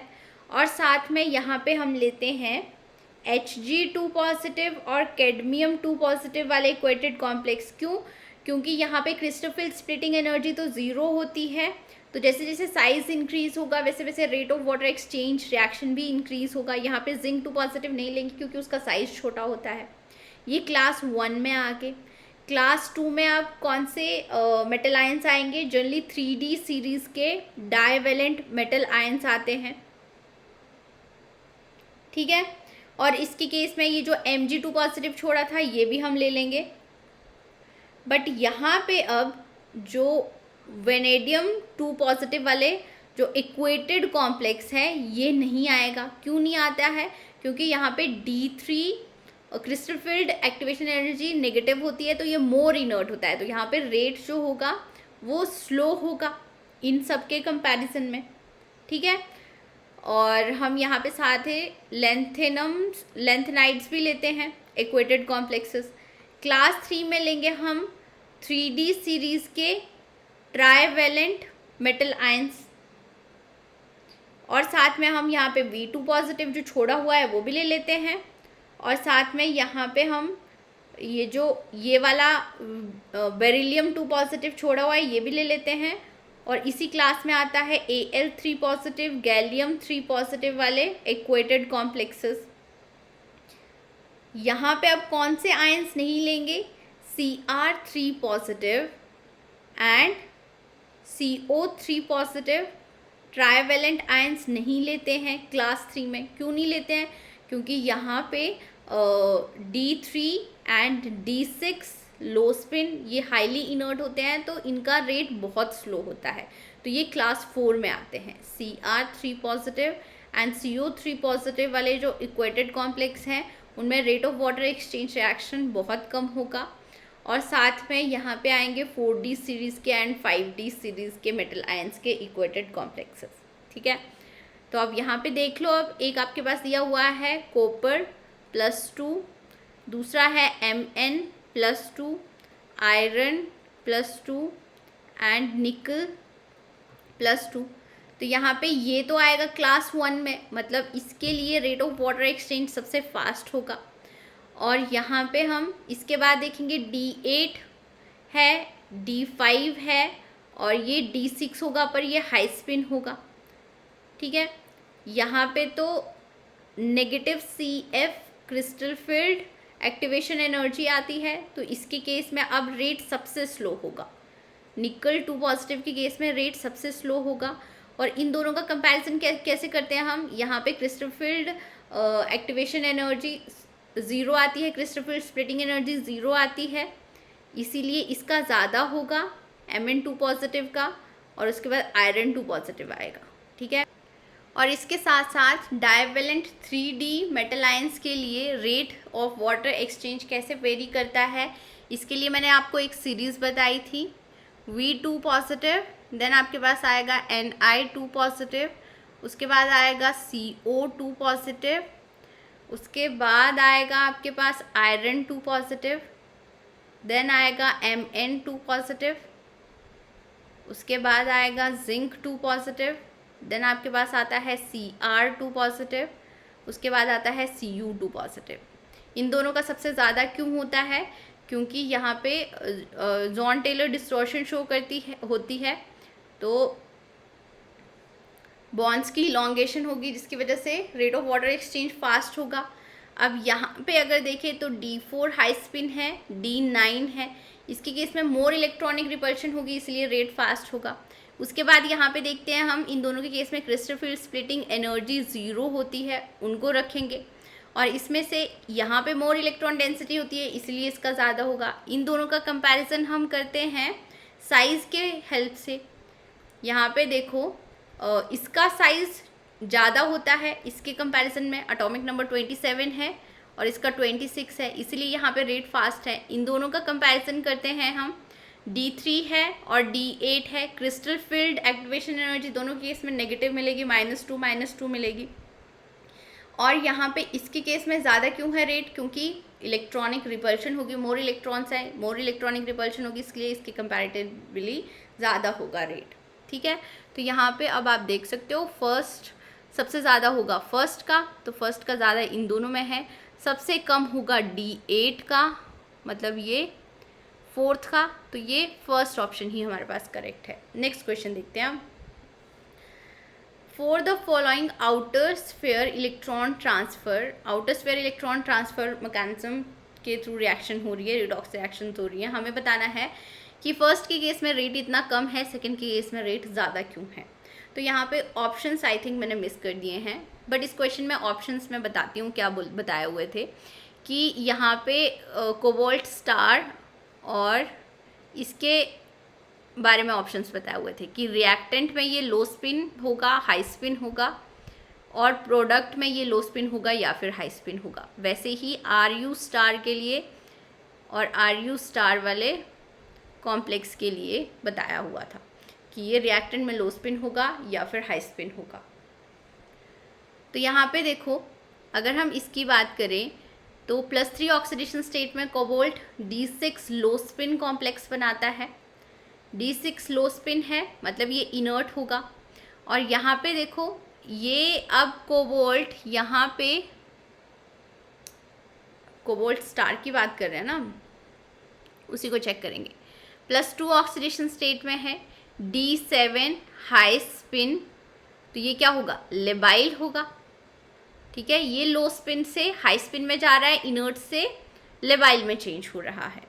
और अगर हम इसकी बात करें तो ये तो इनर्ट है, लो स्पिन ही बनाएगा क्योंकि 4D सीरीज़ का मेटल आयन है, और ये चेंज होके भी इनर्ट में ही रहेगा, लो स्पिन ही होगा, क्योंकि 4D सीरीज़ का मेटल आयन तो हमेशा लो स्पिन कॉम्प्लेक्सेस ही बनाएगा और जनरली इनर्ट ही होते हैं। तो ये चेंज हो रहा है इनर्ट से लेबाइल में, बट ये चेंज हो रहा है, ये चेंज ही नहीं हो रहा है, ये इनर्ट से इनर्ट में ही रह रहा है। तो ये वाला ऑप्शन आपको ढूंढना है और टिक कर देना है। ठीक है, नेक्स्ट क्वेश्चन देखते हैं आप। कंसीडर 2 रिडॉक्स पेयर, ये रिडॉक्स पेयर दिए हुए हैं। Rate of acceleration in going from outer sphere to inner sphere mechanism is lower for 1 के लिए लोअर दिया हुआ है, सेकंड के लिए ज़्यादा है। ठीक है, तो यहाँ पे क्वेश्चन में क्या बोला हुआ है कि जब हम आउटर स्फीयर से इनर स्फीयर की तरफ जाते हैं तो रेट एक्सेलरेट हो जाता है, इंक्रीज हो जाता है। ठीक है, और अगर हम इसके केस में आउटर स्फीयर से इनर स्फीयर की तरफ जा रहे हैं तो रेट ऑफ एक्सेलरेशन जो होगा वो लोअर होगा, और यहाँ पे रेट ऑफ एक्सेलरेशन जो होगा वो ज़्यादा होगा। वो क्यों हो रहा है हमें ये बताना है। तो ले लो इन दोनों एग्जाम्पल्स को। +2 ऑक्सीडेशन स्टेट में है, Ru +3 ऑक्सीडेशन स्टेट में है। दूसरा वाला एग्जाम्पल क्या है, अब Cr +2 ऑक्सीडेशन स्टेट में है, CO +3 ऑक्सीडेशन स्टेट में है। यहाँ पे अगर हम देखें Cr +2 ऑक्सीडेशन स्टेट में जनरली हाई स्पिन ही होता है, और ये तो हमेशा लो स्पिन ही रहेगा। Ru +3 ऑक्सीडेशन स्टेट में D5 इलेक्ट्रॉनिक कॉन्फ़िगरेशन होगी। ये आ गया। यहाँ पे होमो क्या है, highest occupied molecular orbital Eg होगा, Eg में इलेक्ट्रॉन प्रेजेंट है। लूमो, अब यहाँ पे देखो, यहाँ पे एक वेकेंट साइड प्रेजेंट है, T2G आ गया। मतलब यहाँ पे इलेक्ट्रॉन की ट्रांसफ़र कहाँ से कहाँ हो रही है, Eg टू T2G हो रही है। Eg को अब सिग्मा स्टार बोलते हैं, T2G को पाई स्टार बोलते हैं। तो इलेक्ट्रॉन की ट्रांसफ़र हो रही है यहाँ पे। अब इसके केस में देखो सेम ही रहेगा, D4 इलेक्ट्रॉनिक कॉन्फ़िगरेशन, Eg में इलेक्ट्रॉन है, यहाँ पे ये लो स्पिन है, पर लो स्पिन है और D6 है। ऊपर वाला तो D5 था ना, ये D6 है। तो यहाँ पे एक भी वेकेंट साइट प्रेजेंट नहीं है। इसका होमो हाईएस्ट ऑक्यूपाइड मॉलिक्यूलर ऑर्बिटल हुआ ये, और लूमो हुआ ये। मतलब यहाँ पे होमो हुआ Eg और लूमो भी हुआ Eg। तो इलेक्ट्रॉन की ट्रांसफ़र हो रही है Eg to Eg, sigma star to sigma star. और इनर स्फीयर मैकेनिज्म में हमने पढ़ा ही है कि मोस्ट फेवरेबल इलेक्ट्रॉन की ट्रांजिशन जो होती है वो sigma star to sigma star ही होती है। इसीलिए यहाँ पे मोर एक्सेलरेशन देखने को मिलेगी, ठीक है। और यहाँ पे लेस एक्सेलरेशन। तो हमें बताना है लोअर क्यों है, फास्टर क्यों है ये नहीं बताना है, लोअर क्यों है ये बताना है। तो होमो जो है इसके केस में सिग्मा स्टार है और लूमो है पाई स्टार। तो सेकेंड ऑप्शन हमारा करेक्ट होगा। नेक्स्ट क्वेश्चन देखते हैं। Consider the set of molecules. ये हमारे पास दो सेट्स दिए हुए हैं मॉलिक्यूल्स के। हमें लिगेंड्स एक्सचेंज बताना है कि स्लोएस्ट कहाँ पे होगा। तो यहाँ पे देखो अब इनके केस में हम ऑक्सीडेशन स्टेट देखते हैं। तो यहाँ पे ऑक्सीडेशन स्टेट आएगी +3, यहाँ पे आएगी +5, और यहाँ पे आएगी +6, और यहाँ पे आएगी +4। तो जहाँ पे ऑक्सीडेशन स्टेट सबसे ज़्यादा होगी वहाँ पे लोएस्ट होगा। तो लोएस्ट ये होगा। तो यही ऑप्शन हमारे पास वैसे तो करेक्ट आ जाएगा। बाकी हम यहाँ पे देख लेते हैं, स्लोएस्ट बताना है ना। हाँ, इसके केस में देखते हैं अब हम। ऑक्सीडेशन स्टेट तो सबके केस में सेम ही है। यहाँ पे हम देखते हैं साइज़, जैसे जैसे एटॉमिक रेडियाई इंक्रीज होगा, रेडियस इंक्रीज होता है, वैसे वैसे लेबाइलिटी भी इंक्रीज होगी। अब यहाँ पे सबसे कम है वो हमें बताना है। तो सबसे कम साइज़ कहाँ पे है, तो यहाँ पे देखो Mg का साइज़ सबसे कम होगा। बेर महंगी करके सरकार बड़ी रोई।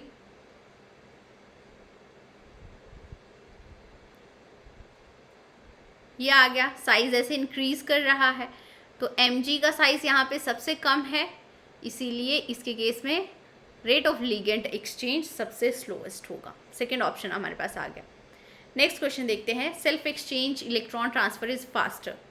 तो फास्टर कौन से केस में मिलता है, जैसे जैसे प्रिंसिपल क्वांटम नंबर इंक्रीज होता है, rate of exchange, rate of electron exchange, rate of self exchange electron transfer भी फास्ट होगा।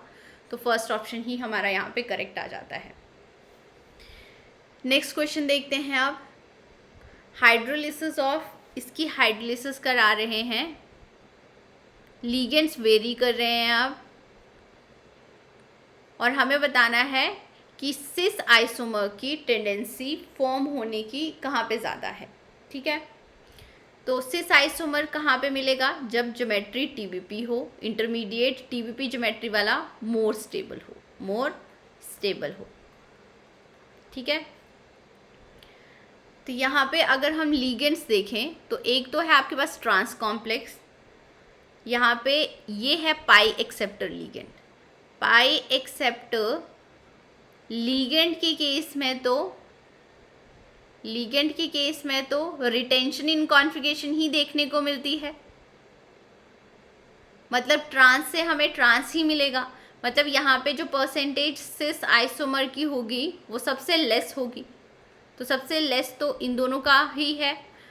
तो यहाँ पे इन दोनों को हम देख सकते और इजीली एलिमिनेट कर सकते हैं। उसके बाद यहाँ पे ये सारे पाई डोनर लिगेंड्स हैं। तो इनके केस में TBP इंटरमीडिएट होता है स्टेबल। तो यहाँ पे सिस आइसोमर कहाँ पे ज़्यादा होगा, कहाँ पे कम होगा, वो हम देखते हैं कि TBP इंटरमीडिएट मोर स्टेबल कहाँ पे होगा, और हम स्टीरिक फैक्टर से देखते थे, एक स्टीरिक फैक्टर।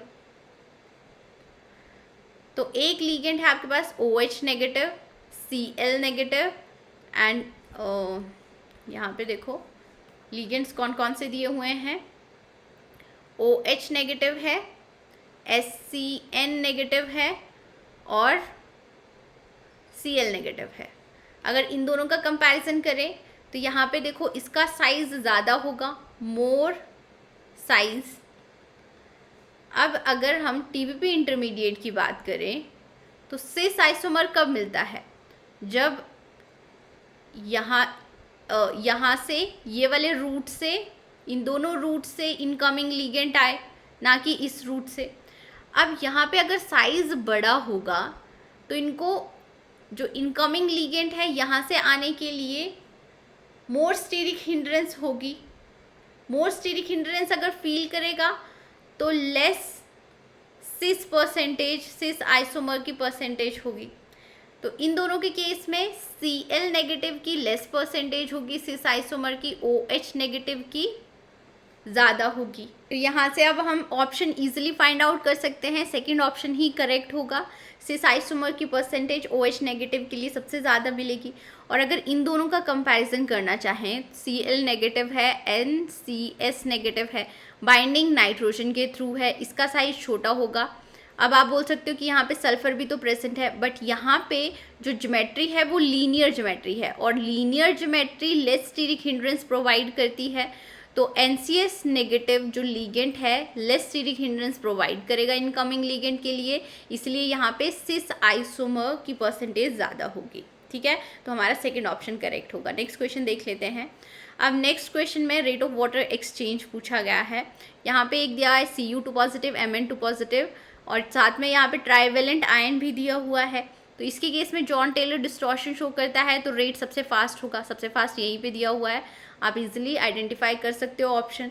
बाकी यहाँ पे देखो ये D3 electronic configuration crystal field activation energy negative होती है, क्लास 4 में आता है ये, दैट मीन्स यहाँ पे रेट सबसे स्लो होगा। तो फर्स्ट ऑप्शन ही करेक्ट है। नेक्स्ट क्वेश्चन देख लेते हैं। The inner sphere electron transfer reaction between, inner sphere electron transfer reaction हो रही है ये दोनों कॉम्प्लेक्सेस के बीच में। अब यहाँ पे जो एक्स लिगेंड है, जो लिविंग ग्रुप है, वो वेरी कर रहा है, और इस एक्स के ऊपर रेट कैसे डिपेंड करेगा वो हमें बताना है।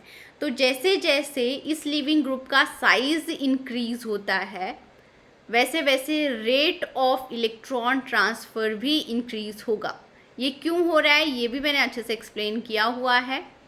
ठीक है, तो अब हम ऑप्शन देख सकते हैं। फोर्थ ऑप्शन करेक्ट होगा। आयोडाइड आयन का साइज ज़्यादा होता है तो रेट ऑफ इलेक्ट्रॉन ट्रांसफर भी यहाँ पे ज़्यादा होगा अगर रिएक्शन इनर स्फीयर मैकेनिज्म के थ्रू जा रही है। तो ये क्वेश्चन 2 बार आया था आपके एग्जाम्स में।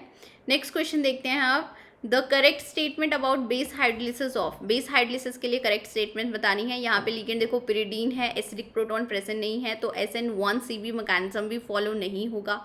मतलब रेट OH नेगेटिव आयन की कंसंट्रेशन के ऊपर डिपेंड नहीं करेगी, मतलब फर्स्ट ऑर्डर काइनेटिक्स ही यहाँ पे फॉलो होगी। तो रेट इसकी कंसंट्रेशन के ऊपर तो डिपेंड नहीं करेगी। अब rate does not depend on hydroxide ion concentration, ये करेक्ट है। रिएक्शन SN1Cb मैकेनिज्म के थ्रू तो फॉलो ही नहीं हो रही। यहाँ पे कोऑर्डिनेशन नंबर 7 वाले इंटरमीडिएट की भी फॉर्मेशन नहीं हो रही है। अब नेक्स्ट क्वेश्चन देखते हैं। हमें crystal field splitting order find out करना है यहाँ पे। ठीक है, तो यहाँ पे देखो सेंट्रल मेटल सेम है, ऑक्सीडेशन स्टेट सेम है, वेरी कौन से कर रहे हैं, लिगेंड्स कर रहे हैं। तो लिगेंड्स की स्ट्रेंथ देखते हैं। NCS नेगेटिव की स्ट्रेंथ सबसे ज़्यादा होगी, देन आपके पास Cl नेगेटिव आ जाएगा, देन Br नेगेटिव आ जाएगा, तो C then A then B। तो हमारे पास ये ऑर्डर आ गया, फर्स्ट हमारा ऑप्शन करेक्ट होगा। नेक्स्ट हमें देखना है कायरल कॉम्प्लेक्सेस कौन से हैं।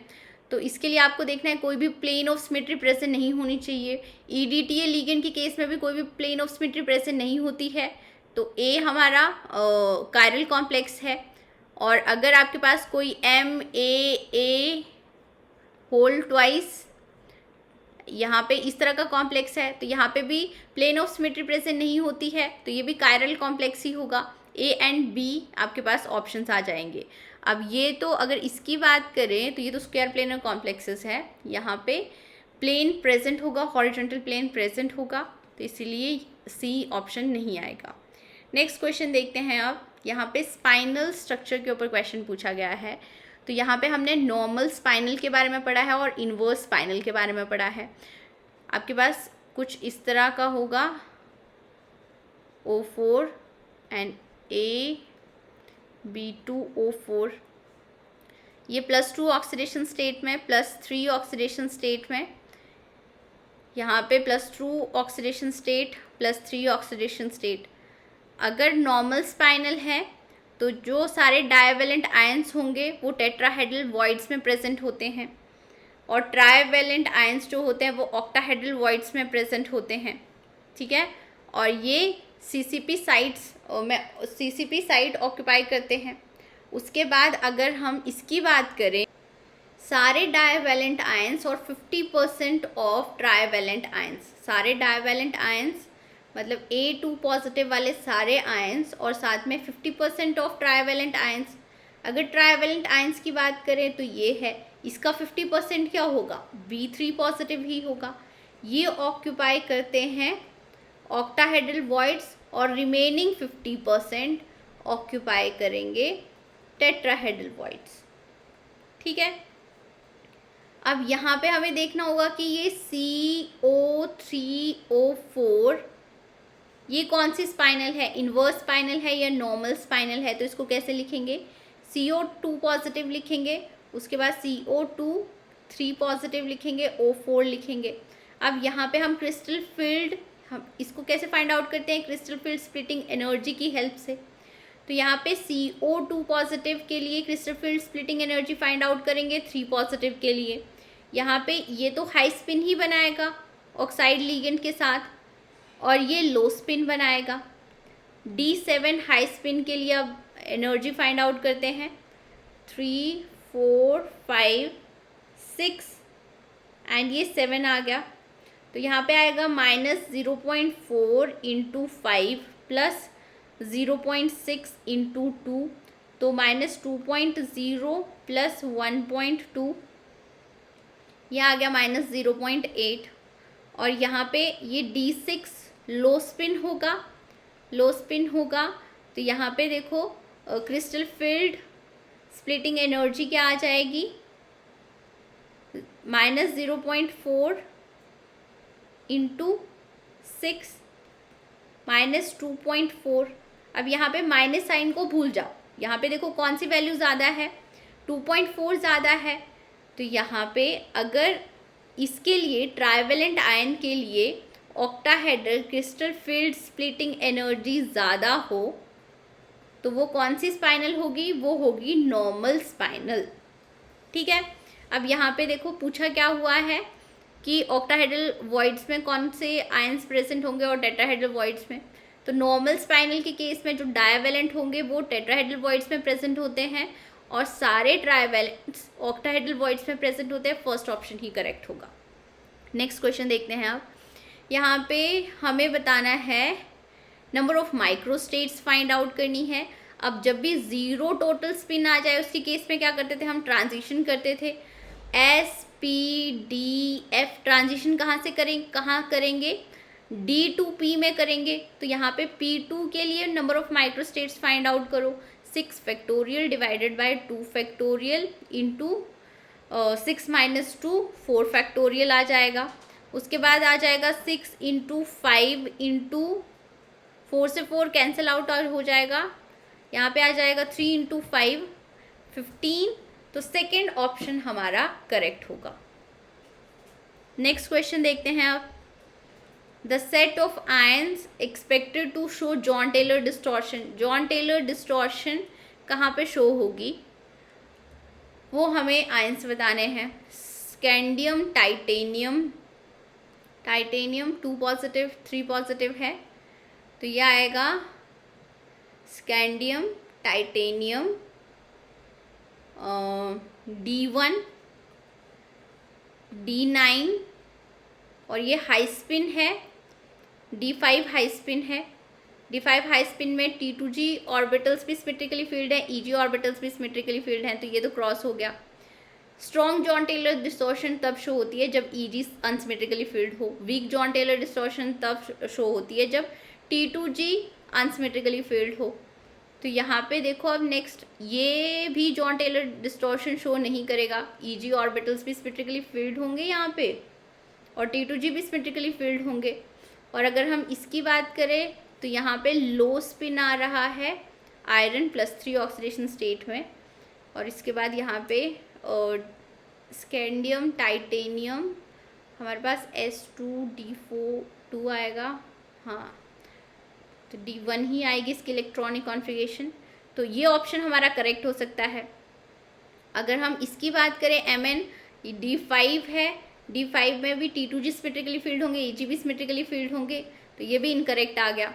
ठीक है, तो यहाँ पे स्ट्रॉन्ग या वीक जॉन टेलर डिस्टॉर्शन के बारे में नहीं पूछा गया था, यहाँ पे बस पूछा गया था कि जॉन टेलर डिस्टॉर्शन कौन शो कर सकता है। तो मैंने ऑलरेडी बताया, अगर Eg ऑर्बिटल्स अनसिमेट्रिकली फील्ड हों तो स्ट्रॉन्ग जॉन टेलर डिस्टॉर्शन होगी, अगर T2G ऑर्बिटल्स अनसिमेट्रिकली फील्ड हैं तो वीक जॉन टेलर डिस्टॉर्शन होगी। ठीक है, अब नेक्स्ट क्वेश्चन देखते हैं। यहाँ पे हमें क्रिस्टोफर स्प्लिटिंग का ऑर्डर फाइंड आउट करना है। तो देखो, अब ये तो आपको सीरीज याद रखनी पड़ेगी। यहाँ पे CO के लिए सबसे ज़्यादा आएगा, देन आपके पास PR3 पाई एक्सेप्टर लिगेंड है ये भी, उसके बाद ये, एंड सबसे कम I नेगेटिव के लिए होती है। फोर्थ ऑप्शन ही हमारा करेक्ट होगा। ठीक है, नेक्स्ट क्वेश्चन देखते हैं। हाइड्रेशन एनर्जी का हमें ऑर्डर बताना है। अब हाइड्रेशन एनर्जी एक तो डिपेंड करती है क्रिस्टल फील्ड स्प्लिटिंग एनर्जी के ऊपर, जितनी ज़्यादा क्रिस्टल फील्ड स्प्लिटिंग एनर्जी होगी उतनी ही हाइड्रेशन एनर्जी भी ज़्यादा होगी।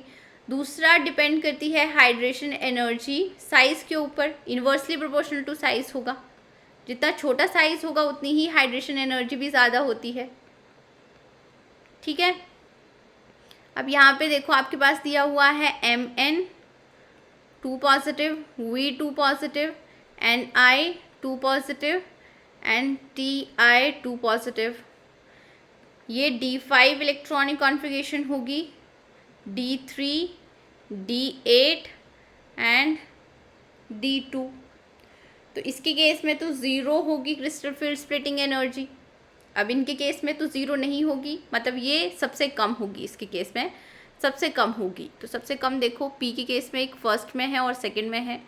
इन दोनों ऑप्शंस को तो ईजिली हम अवॉइड कर सकते हैं, एलिमिनेट कर सकते हैं। R है और S है। ठीक है, तो अब क्रिस्टल फील्ड स्प्लिटिंग एनर्जी यहाँ पे फाइंड आउट कर लो। D2 के केस में कितनी होगी, 2 इलेक्ट्रॉन्स, -0.4 इंटू 2 -0.8 आ गई। ठीक है, और इसके केस में अगर हम क्रिस्टल फील्ड स्प्लिटिंग एनर्जी की बात करते हैं तो यहाँ पे आएंगे 6 इलेक्ट्रॉन्स, यहाँ पे आएंगे 2 इलेक्ट्रॉन्स, तो ये आ गया 0.4 इंटू 6 -2.4 प्लस 12 -1.2। इसके केस में ज़्यादा होगी क्योंकि क्रिस्टल फील्ड स्प्लिटिंग एनर्जी ज़्यादा है। तो अब देख लो R है ना, यहाँ पे ये R है, तो R के केस में ज़्यादा देखने को मिलेगी। तो हमारा फर्स्ट ऑप्शन ही यहाँ पे करेक्ट है। और अगर हम इन दोनों का कंपैरिजन करना चाहें तो कैसे करेंगे, इन दोनों के केस में क्रिस्टल फील्ड स्प्लिटिंग एनर्जी तो सेम ही मिलेगी। D3 इलेक्ट्रॉनिक कॉन्फ़िगरेशन है, 3 इंटू 0.4 -1.2 डेल्टा 4 ऑक्टाहेड्रल आ रही है। तो यहाँ पे हम न्यूक्लियर चार्ज वाला या फिर साइज़ वाला फैक्टर लगाएंगे। जितना कम साइज़ होगा उतनी ही हाइड्रेशन एनर्जी ज़्यादा होगी। यहाँ पे निकल 2 पॉजिटिव अलॉन्ग द पीरियड जाते हैं, साइज़ डिक्रीज़ होगा तो हाइड्रेशन एनर्जी भी इंक्रीज़ होगी, इसलिए फर्स्ट ऑप्शन हमारा करेक्ट है। नेक्स्ट क्वेश्चन देखते हैं। द मैग्नेटिक मूवमेंट ऑफ, इसके लिए magnetic movement correspond to the presence of, यहाँ पे देखो Ru+2 ऑक्सीडेशन स्टेट में है। Ru कौन सी फैमिली का है, अब फीरूओस। तो यहाँ पे D6 और या 4D सीरीज का मेटल आयन है तो लो स्पिन कॉम्प्लेक्स होगा, मतलब यहाँ पे एक भी अनपेयर्ड इलेक्ट्रॉन प्रेजेंट नहीं होगा। तो यहाँ पे ऑप्शन देखो 0 अनपेयर्ड इलेक्ट्रॉन्स। नेक्स्ट क्वेश्चन देखते हैं। MnCr2O4। अब हमें यहाँ पे बताना है कि इन्वर्स स्पाइनल है या फिर नॉर्मल स्पाइनल है। तो ये तो आप यहाँ पे Mn2 पॉजिटिव के लिए देखो क्रिस्टल फील्ड स्प्लिटिंग एनर्जी, और हम 3 पॉजिटिव के लिए देखते हैं क्रिस्टल फील्ड स्प्लिटिंग एनर्जी। तो Mn2 पॉजिटिव के लिए तो 0 आएगी। D5 इलेक्ट्रॉनिक कॉन्फ़िगरेशन है, हाई स्पिन होगा, क्रिस्टल फील्ड स्प्लिटिंग एनर्जी 0 आएगी। और इसके लिए अब 3 इलेक्ट्रॉन्स है, 3 इंटू 0.4 -0.4 -1.2 डेल्टा फॉर ऑक्टाहेड्रल। अब crystal field splitting energy trivalent ions के लिए ज़्यादा है, ऑक्टाहेड्रल के लिए हम फाइंड आउट कर रहे हैं, मतलब ये नॉर्मल स्पाइनल का एग्जांपल है, ठीक है। तो नॉर्मल स्पाइनल एक तो यहाँ पे है और एक यहाँ पे है। अब हमें टोटल यहाँ पे क्रिस्टल फील्ड स्प्लिटिंग एनर्जी भी फाइंड आउट करनी है, और वो भी DQ में। यहाँ पे देखो ये सिर्फ एक ट्राइवेलेंट आयंस के लिए आ रही है। अगर हम 2 ट्राइवेलेंट आयन की बात करें तो -2.4 डेल्टा फॉर ऑक्टाहेड्रल आ जाएगा। DQ के लिए 10 से मल्टीप्लाई कर दो, ये आ गई। तो हमारा थर्ड ऑप्शन इसमें करेक्ट होगा। When one CO group is replaced by PPH3, ये आपके पास कॉम्प्लेक्स दिया हुआ है, PPH3 से एक CO को रिप्लेस किया है। तो एक्चुअल में ये क्वेश्चन है ऑर्गेनोमेटालिक केमिस्ट्री का, पर यहाँ पे अगर आ गया है तो सॉल्व कर लेते हैं हम। यहाँ पे क्या बोला हुआ है कि ये कॉम्प्लेक्स है CO6 Cr दिया हुआ है यहाँ पे।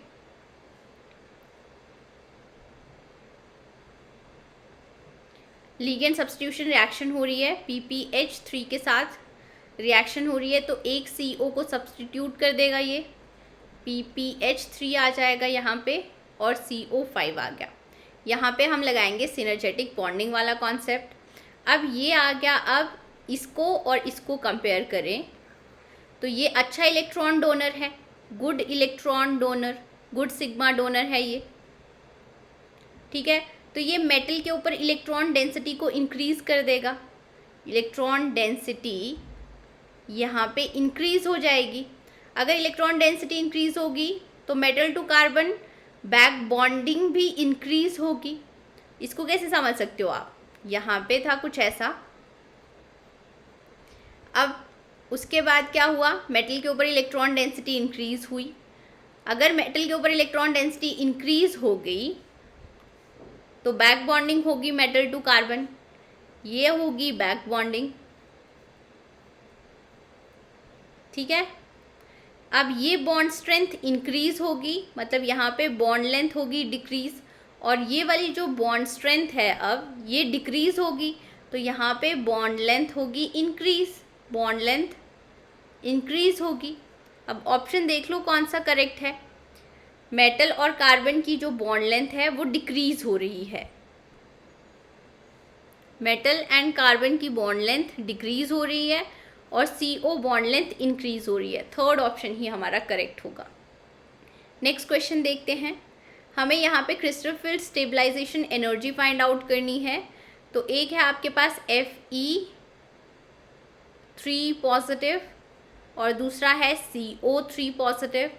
D5 ये लो स्पिन स्ट्रॉन्ग फील्ड लिगेंड है, और ये होगा आपके पास D6 वीक फील्ड लिगेंड है, तो ये हाई स्पिन होगा।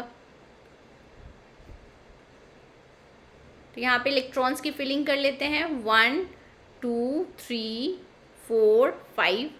इसके केस में भी कर लेते हैं, हाई स्पिन है 1 2 3 4 5 एंड 6। यहाँ पे अब आएगी क्रिस्टल फील्ड स्प्लिटिंग एनर्जी -0.4 × 5 -2.0, और यहाँ पे पेयरिंग एनर्जी कैसे फाइंड आउट करते हैं हम, ये आ गया आपके पास delta for octahedral. Pairing energy कैसे फाइंड आउट करेंगे, नॉर्मल वे में इलेक्ट्रॉन्स को फिल कर दो D5 ऑर्बिटल्स के लिए, 1 2 3 5 3 4 एंड 5, D5 इलेक्ट्रॉनिक कॉन्फ़िगरेशन है। अब यहाँ पे देखो इलेक्ट्रॉन्स के 2 पेयर मिल रहे हैं, यहाँ पे एक पेयर भी नहीं मिल रहा है, 2 - 0, तो यहाँ पे आएगी +2 पेयरिंग एनर्जी।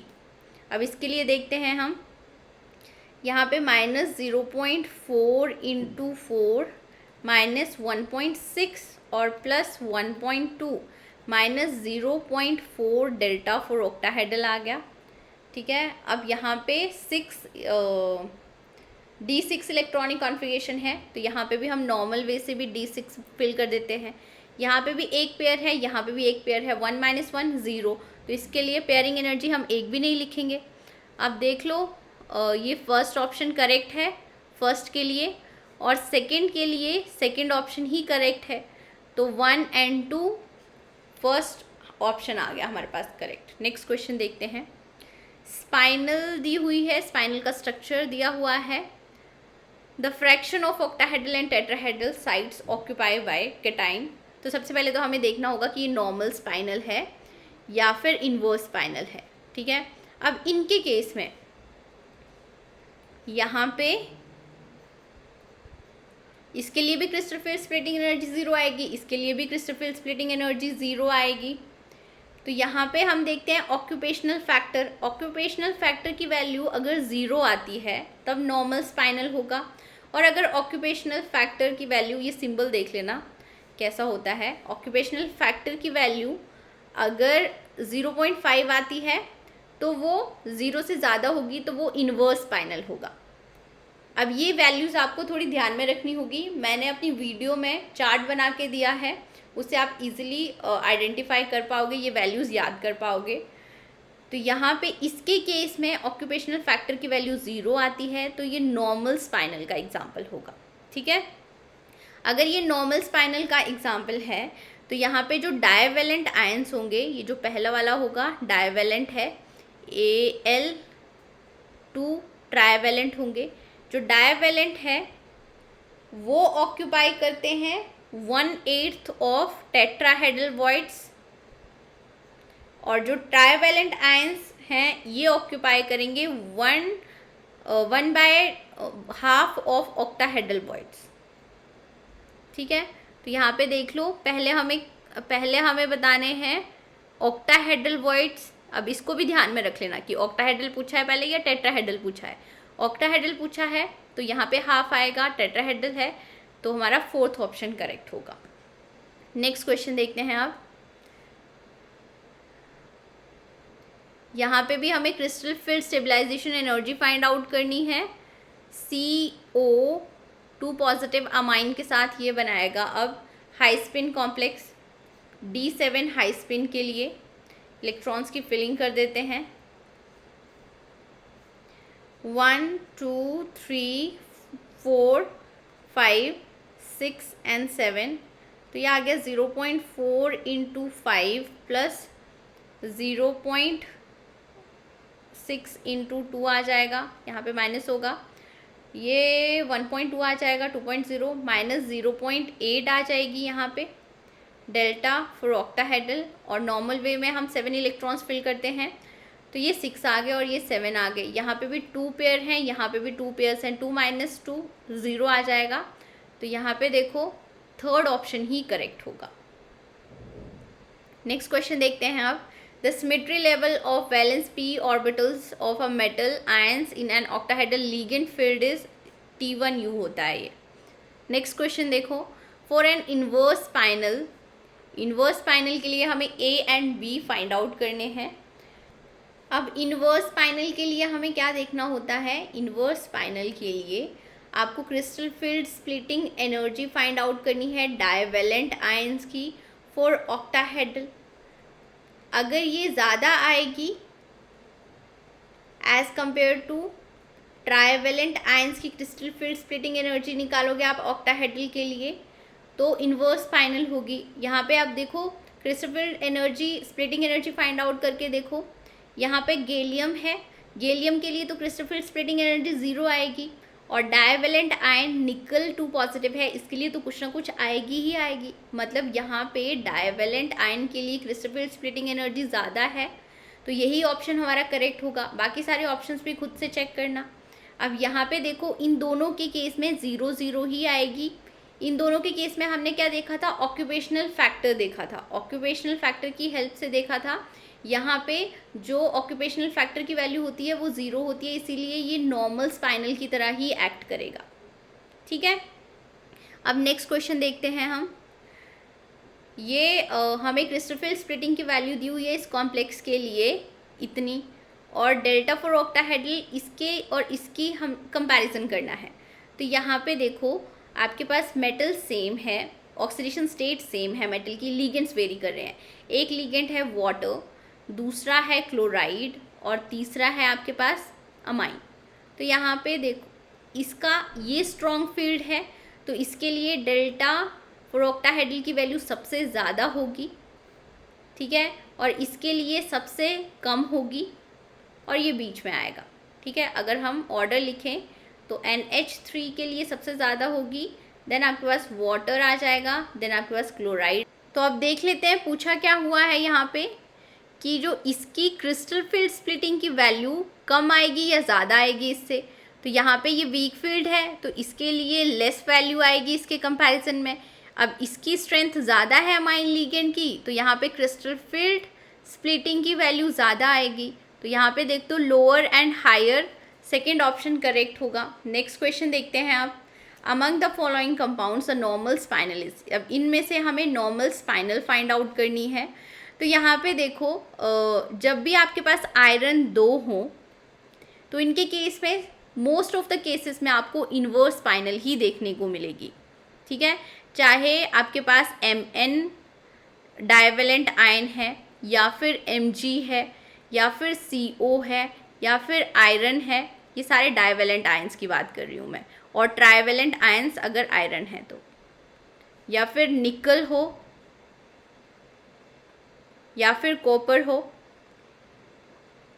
इन सब के केस में आपको इन्वर्स स्पाइनल ही मिलेगी।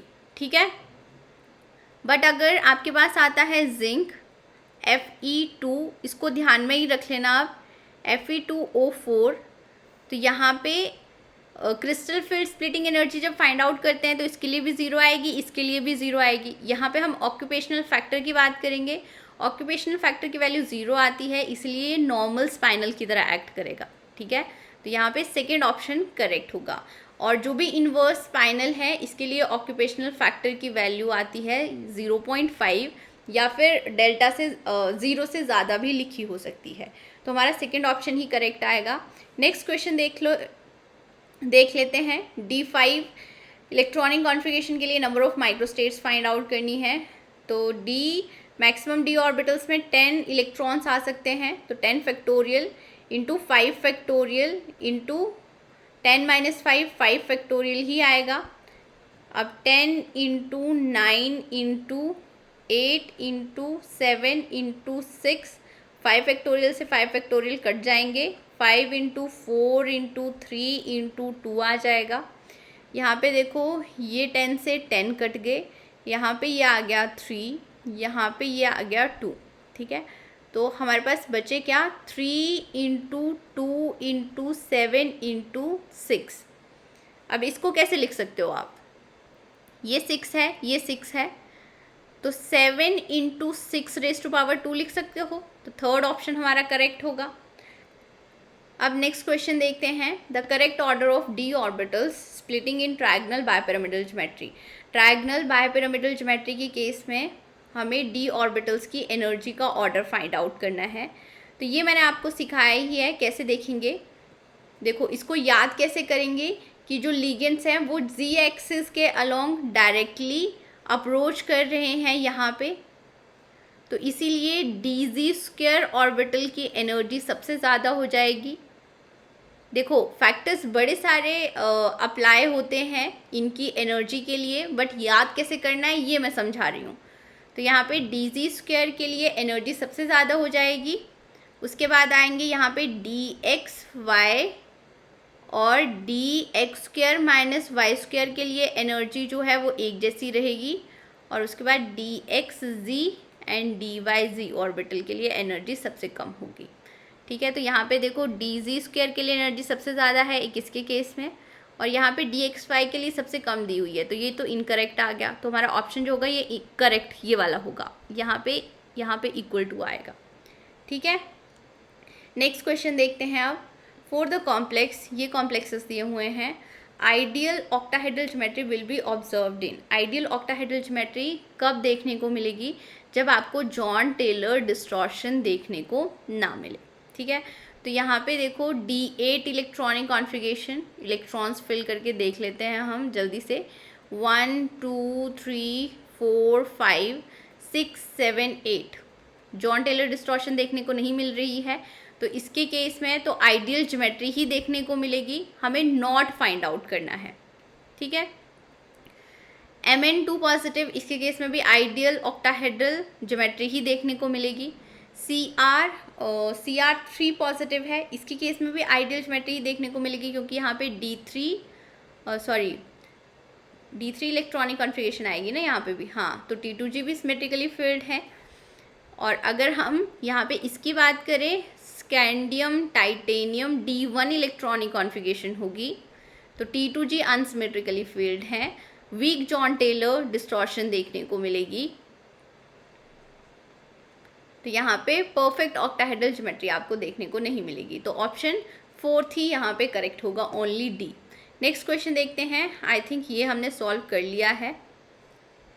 अब नेक्स्ट देखते हैं यहाँ पे, the magnetic movement of octahedral, magnetic movement जो है इसके लिए CO2 पॉजिटिव के लिए मिल रहा है 4 Bohr magneton, the electronic configuration. अब हमें बताना है कौन सी इलेक्ट्रॉनिक कॉन्फ़िगरेशन करेक्ट है। तो यहाँ पे देखो, अगर डी यहाँ पे 4 के आसपास है, मतलब 4 अनपेयर्ड इलेक्ट्रॉन्स, जब 3 अनपेयर्ड इलेक्ट्रॉन्स होते हैं तो अप्रॉक्सीमेटली 3.9 बोहर मैग्नेटोन होता है। तो यहाँ पे भी 3 ही अनपेयर्ड इलेक्ट्रॉन्स चाहिए होंगे, क्योंकि 4 के लिए तो 4.9 के आसपास आएगी वैल्यू। तो मतलब हमें अनपेयर्ड इलेक्ट्रॉन्स कितने चाहिए, अब 3 चाहिए। अब देख लेते हैं सारे इलेक्ट्रॉन्स की फिलिंग करके। यहाँ पे आ गया 1 2 3, ये 4 है, 5 है, 6 है एंड 7 है। CO2 पॉजिटिव है, 1 2 3 4 5 6 7, D7 इलेक्ट्रॉनिक कॉन्फ़िगरेशन होगी। जनरली ये हाई स्पिन ही होता है। यहाँ पे 3 अनपेयर्ड इलेक्ट्रॉन्स ही देखने को मिल रहे हैं, तो फर्स्ट ऑप्शन ही करेक्ट आ जाएगा। यहाँ पे देखो एक ही इलेक्ट्रॉन है, बाकी आप चेक कर सकते हो ऑप्शन सारे। नेक्स्ट क्वेश्चन देखते हैं, the complex with maximum crystal field splitting energy, maximum crystal field splitting energy देखनी है। यहाँ पे देखो इसके केस में तो लोएस्ट ही होगी क्योंकि ये टेट्राहेड्रल है। ऑक्टाहेड्रल की केसेस में आप देखते हैं हम, यहाँ पे CO+2 ऑक्सीडेशन स्टेट में है, यहाँ पे CO+3 ऑक्सीडेशन स्टेट में है, और यहाँ पे भी CO+3 ऑक्सीडेशन स्टेट में है। अब CO ये भी वीक फील्ड लिगेंड्स हैं, तो ये भी हाई स्पिन होगा और ये भी हाई स्पिन ही होगा, ठीक है। अगर सारे ही यहाँ पे वाटर लिगेंड्स होते तब ये लो स्पिन होता। ये हाई स्पिन है, ये हाई स्पिन है। इन दोनों के केस में तो क्रिस्टल फील्ड स्प्लिटिंग एनर्जी एक जैसी ही मिलेगी देखने को, दोनों ही +3 ऑक्सीडेशन स्टेट में है, तो ऑप्शन हमारा सेकंड ही करेक्ट होगा। बाकी आप निकाल के भी फाइंड आउट कर सकते हो। उसके बाद नेक्स्ट क्वेश्चन देखते हैं, the compound which exhibit Jahn Teller distortion is, हम यहाँ पे निकाल ही लेते हैं। अगर CO+3 ऑक्सीडेशन स्टेट की बात करें, 1 2 3 4 5 हाई स्पिन है ना, और ये 6 आ गया, D6 आएगी, तो इसके लिए -1.6 + 1.2 -0.4 आ गई। और यहाँ पे D7 लो स्पिन के लिए यहाँ पे ये इलेक्ट्रॉन्स आ जाएंगे यहाँ पे, तो -2.0 आ जाएगा, +1.2 आ जाएगा, -0.4, 0.8 किसके लिए, COH2O6 2 पॉजिटिव के लिए, इसीलिए हमारा सेकंड ऑप्शन करेक्ट है। नेक्स्ट क्वेश्चन देखते हैं, the compound which exhibit Jahn Teller distortion, यहाँ पे D5 हाई स्पिन है, नहीं होगी।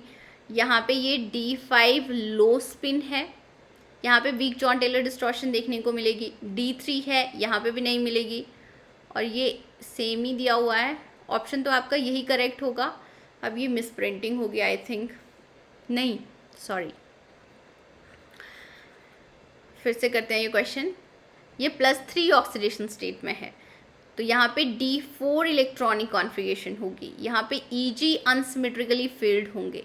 तो जहाँ पे EG अनसिमेट्रिकली फील्ड होते हैं वहाँ पे स्ट्रॉन्ग जॉन टेलर डिस्टॉर्शन देखने को मिलती है। ये आपके पास D5 है, ये आपके पास D3 है, ये हाई स्पिन है, और ये अब यहाँ पे T2G अनसिमेट्रिकली फील्ड है, बट यहाँ पे वीक जॉन टेलर डिस्टॉर्शन देखने को मिलेगी। तो यहाँ पे अगर सिंगल हमें ऑप्शन टिक करना है तो सेकंड होगा, और अगर हमें मल्टीपल ऑप्शंस टिक करने हैं तो सेकंड एंड थर्ड आ सकता है। यहाँ पे आयरन D5, तो T2G अनसिमेट्रिकली फील्ड होंगे। नेक्स्ट क्वेश्चन देखते हैं आप। The number of manganese ion in tetrahedral and octahedral site, अब ये हमने फाइंड आउट करी है कि Mn2 पॉजिटिव और Mn3 पॉजिटिव है। यहाँ पे तो zero activation energy, crystal splitting energy होगी, यहाँ पे कुछ ना कुछ होगी। तो यहाँ पे octahedral for trivalent ion crystal field splitting energy ज़्यादा आ रही है, मतलब ये नॉर्मल स्पाइनल है। और नॉर्मल स्पाइनल के केस में अब ये जो है ये सारे टेट्राहेड्रल साइट्स में प्रेजेंट होंगे डाइवेलेंट आयंस, और ये सारे ऑक्टाहेड्रल साइट्स में प्रेजेंट होंगे। ये 2 हैं तो 2 ऑक्टाहेड्रल साइट्स में प्रेजेंट होंगे। तो टेट्राहेड्रल साइट में एक डाइवेलेंट आयन होगा और ऑक्टाहेड्रल साइट में 2 ट्राइवेलेंट आयंस होंगे। फर्स्ट ऑप्शन ही यहाँ पे करेक्ट आ जाएगा। नेक्स्ट क्वेश्चन देखते हैं। ट्रायगोनल बायपिरामिडल के लिए डी ऑर्बिटल्स, कौन से डी ऑर्बिटल की हाईएस्ट एनर्जी होती है? तो ये मैंने आपको बताया ही है। लिगेंड्स कौन से एक्सिस के थ्रू आ रहे हैं? जी एक्सिस के थ्रू डायरेक्ट अप्रोच में है, तो मतलब डीजी स्क्वायर वाले जो ऑर्बिटल है वहाँ पे रिपल्शन ज़्यादा देखने को मिलेगी, इसलिए इसकी एनर्जी भी ज़्यादा होगी। नेक्स्ट क्वेश्चन देखते हैं। Titanium 3 positive in octahedral is greater than crystal titanium 3 positive in tetrahedral, the difference, हमें डिफरेंस बताना है। तो यहाँ पे अब टाइटेनियम 3 पॉजिटिव ऑक्टाहेड्रल के लिए क्रिस्टल फील्ड स्प्लिटिंग एनर्जी कितनी आएगी और टेट्राहेड्रल के लिए कितनी आएगी? ऑक्टाहेड्रल के लिए आएगी, ये एक ही इलेक्ट्रॉन है तो -0.4 डेल्टा फॉर ऑक्टाहेड्रल, और यहाँ पे अब देखो यहाँ पे -0.4 आप डेल्टा फॉर टेट्राहेड्रल लिख सकते हो, बट यहाँ पे हमें निकालना है डेल्टा फॉर ऑक्टाहेड्रल, क्योंकि सब्ट्रैक्ट करना है ना। तो इसको चेंज करेंगे और ये आएगी आपके पास -27 डेल्टा फॉर टेट्राहेड्रल। ऑक्टाहेड्रल में चेंज कर दिया हमने टेट्राहेड्रल को। अब इन दोनों को सब्ट्रैक्ट करते हैं। -0.40.27, तो यहाँ पे 3 और 1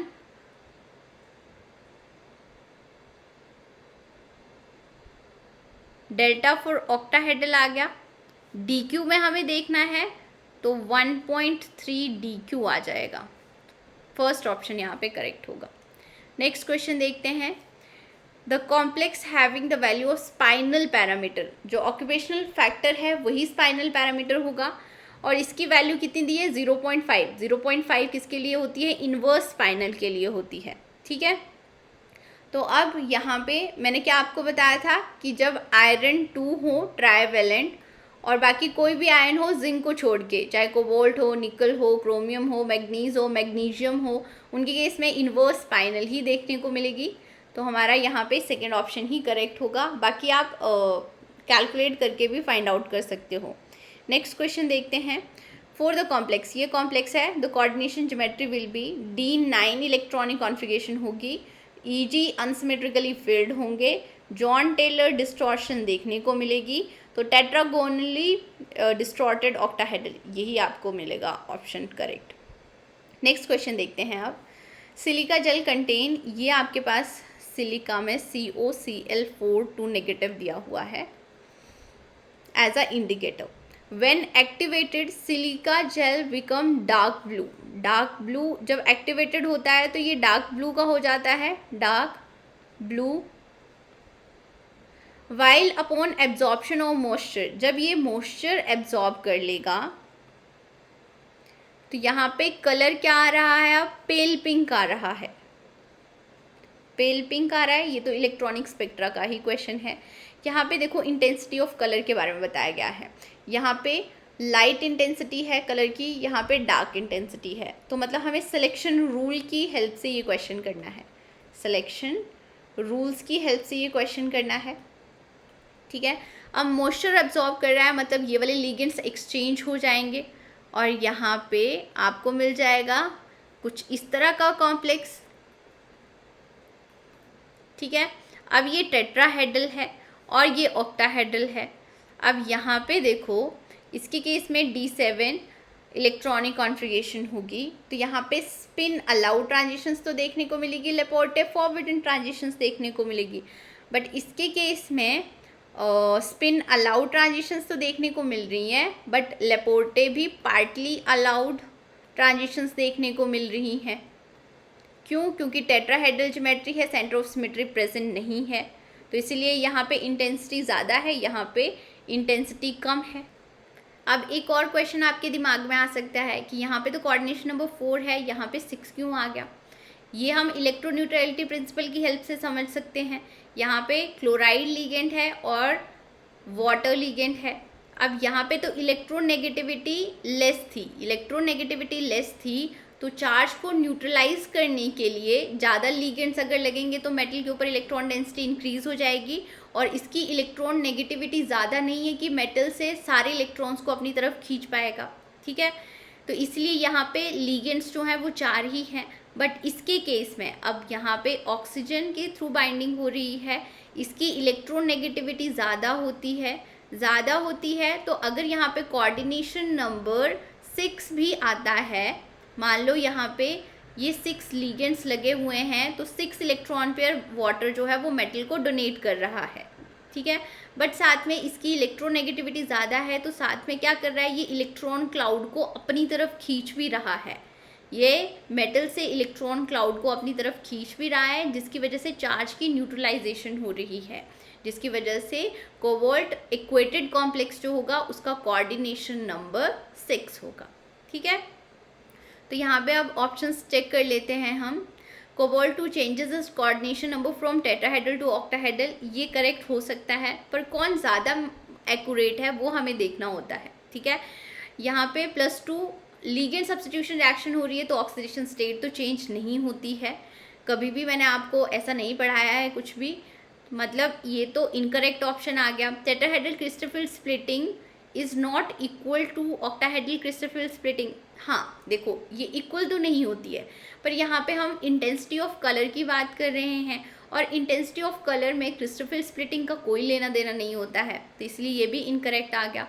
नेक्स्ट काइनेटिक लेबाइलिटी, लेबाइल बोला हुआ है, और ये भी वैसे तो करेक्ट ही स्टेटमेंट है, बट अगेन आपको क्वेश्चन क्या पूछा हुआ है वो देखो। क्वेश्चन में कलर के बारे में पूछा हुआ है, तो कलर को जो अच्छे से एक्सप्लेन करता है वो स्पिन सिलेक्शन रूल्स ही एक्सप्लेन करते हैं। और यहाँ पे स्पिन सिलेक्शन रूल्स में कहाँ पे आपको वेरिएशन देखने को मिल रही है, जब ऑक्टाहेड्रल होगा और टेट्राहेड्रल होगा, इसलिए फर्स्ट ऑप्शन करेक्ट होगा। नेक्स्ट क्वेश्चन देखते हैं। CO3 पॉजिटिव ऑक्टाहेड्रल कॉम्प्लेक्स है, मीन पेयरिंग एनर्जी दी हुई है, और ये हमारे पास क्रिस्टोफिल स्प्लिटिंग दी हुई है। हमें क्रिस्टोफिल स्प्लिटिंग एनर्जी फाइंड आउट करनी है। अब देखो यहाँ पे CO+3 ऑक्सीडेशन स्टेट में है, ये लो स्पिन है या फिर हाई स्पिन है ये हमें पता नहीं है, तो क्रिस्टोफिल स्प्लिटिंग एनर्जी कैसे फाइंड आउट करेंगे, ये कैसे पता लगाएंगे, ये जो वैल्यूज़ दी हुई हैं इनकी हेल्प से पता लगाएंगे। यहाँ पे पेयरिंग एनर्जी है 17,400 और क्रिस्टल फील्ड स्प्लिटिंग है 24,700।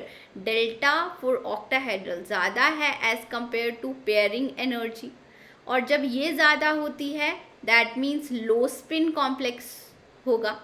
तो CO3 पॉजिटिव लो स्पिन आया, D6 लो स्पिन आया, तो इसके केस में अब 0.4 × 6 -2.4 डेल्टा फॉर ऑक्टाहेड्रल, DQ में 24 डेल्टा O आ जाएगा।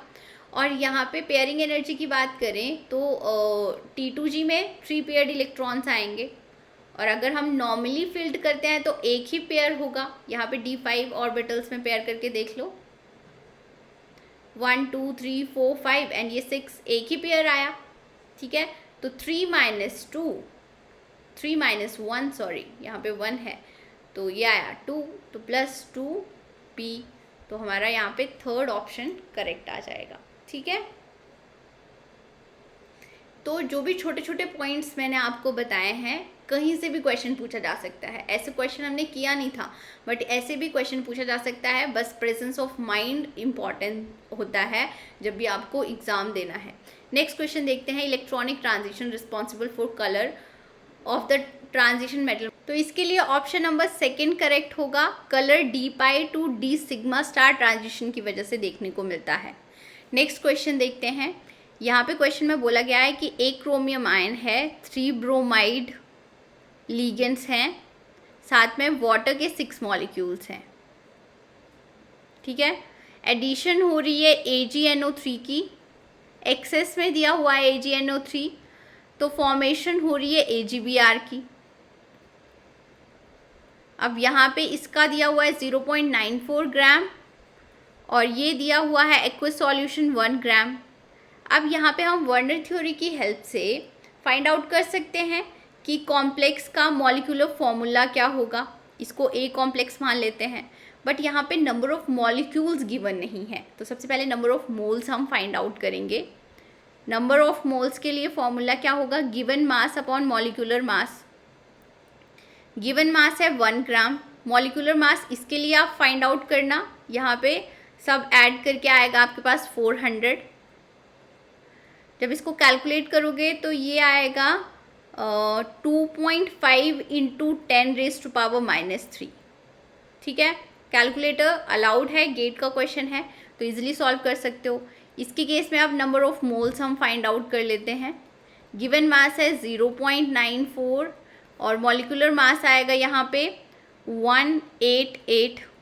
इसको जब कैलकुलेट करोगे तो ये आएगा 5 इंटू 10⁻⁻3।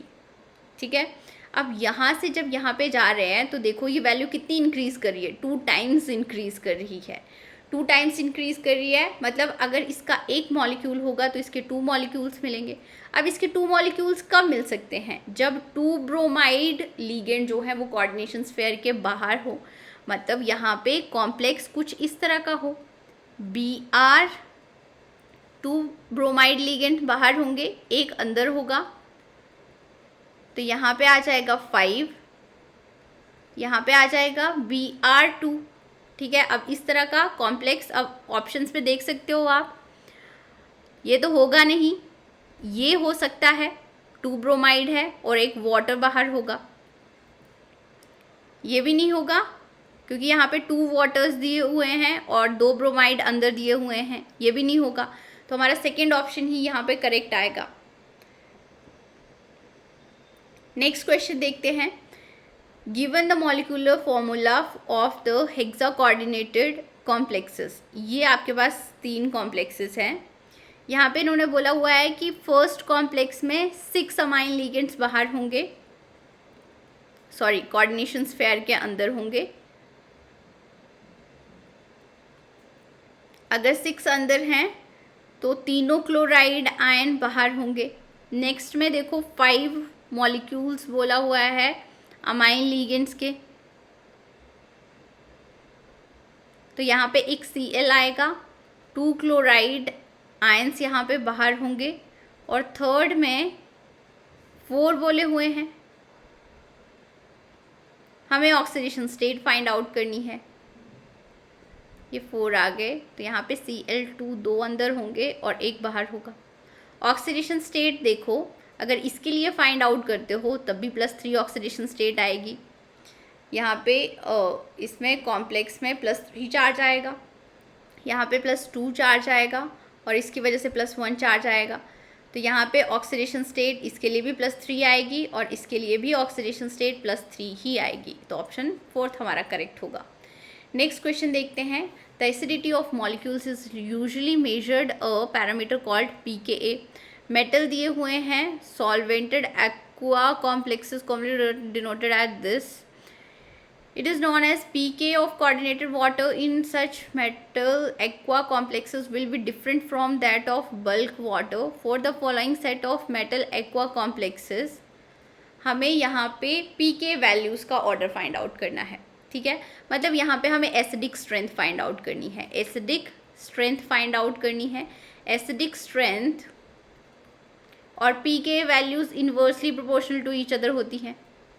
ठीक है, अब acidic strength of aquated complexes की बात करें तो ये किस किस के ऊपर डिपेंड करेगी, ये डिपेंड करती है चार्ज टू साइज रेशियो पे। मतलब जितना ज़्यादा चार्ज होगा उतनी ही एसिडिक स्ट्रेंथ भी ज़्यादा होगी, और जितना कम साइज होगा उतनी एसिडिक स्ट्रेंथ ज़्यादा होगी एक्वेटेड कॉम्प्लेक्स की। और एक और फैक्टर के ऊपर डिपेंड करती है ये हाइड्रेशन एनर्जी। जितनी ज़्यादा हाइड्रेशन एनर्जी होगी उतना ही पोलर होगा OH बॉन्ड। एसिडिक स्ट्रेंथ का क्या मतलब है कि जो अपना H पॉजिटिव आयन जल्दी दे दे, जितना पोलर होगा OH बॉन्ड उतना ही जल्दी H पॉजिटिव रिलीज होगा और उतनी ही ज़्यादा होगी एसिडिक स्ट्रेंथ। तो ये दोनों फैक्टर्स के ऊपर डिपेंड करेगी एसिडिक स्ट्रेंथ। तो यहाँ पे अब हम देख सकते हैं, एक आपके पास दिया हुआ है Ca2 positive, Fe2 positive, Mn2 positive और यहाँ पे Fe3 पॉजिटिव। तो एसिडिक स्ट्रेंथ का ऑर्डर देखें तो चार्ज सबसे ज़्यादा इसके लिए है, Fe3 पॉजिटिव के लिए, तो एसिडिक स्ट्रेंथ इसकी सबसे ज़्यादा होगी। Fe3 पॉजिटिव की एसिडिक स्ट्रेंथ सबसे ज़्यादा होगी। और उसके बाद हम यहाँ पे देखेंगे कि क्रिस्टल फील्ड स्प्लिटिंग एनर्जी यहाँ पे 0 होती है, यहाँ पे भी 0 होती है, यहाँ पे कुछ ना कुछ होगी, ठीक है। तो अगर यहाँ पे क्रिस्टल फील्ड स्प्लिटिंग एनर्जी की वैल्यू है, दैट मीन्स हाइड्रेशन एनर्जी इसकी ज़्यादा होगी, दैट मीन्स एसिडिक स्ट्रेंथ भी इसी की ज़्यादा होगी। और इन दोनों में से हम कैसे कंपेयर करेंगे, साइज़ की हेल्प से। साइज़ किसका ज़्यादा होता है, इसका ज़्यादा होता है और इसका स्मॉल साइज़ है। अगर ये स्मॉल साइज़ का है तो इसकी एसिडिक स्ट्रेंथ ज़्यादा होगी Ca2 पॉजिटिव के कंपैरिजन में। और देन आपके पास आ जाएगा Ca2 पॉजिटिव। बट अब ध्यान में रखना ये किसका ऑर्डर है, एसिडिक स्ट्रेंथ का ऑर्डर है। हमें एसिडिक स्ट्रेंथ का ऑर्डर नहीं पूछा हुआ है, हमें पूछा है pKa वैल्यू का ऑर्डर, जो उल्टा हो जाएगा। सबसे ज़्यादा Ca2 पॉजिटिव के लिए, उसके बाद Mn2 पॉजिटिव, उसके बाद आयरन 2 पॉजिटिव, तो हमारा सेकेंड ऑप्शन करेक्ट हो जाएगा। तो आज के लेक्चर को मैं यहीं पे फिनिश करती हूँ। ऑलमोस्ट हमने सारे टाइप के कोऑर्डिनेशन केमिस्ट्री के क्वेश्चंस ले लिए हैं, इसमें बस आइसोमेरिज्म वाला पार्ट ही बचता है। तो वो इजी पार्ट ही है, वो आप खुद से भी कर सकते हो। अगर कोई क्वेश्चन समझ में नहीं आता है तो मेरे को कमेंट बॉक्स में कमेंट करके बता देना, वो मैं आपको समझा दूँगी। Do share, subscribe and like my channel. Thank you guys.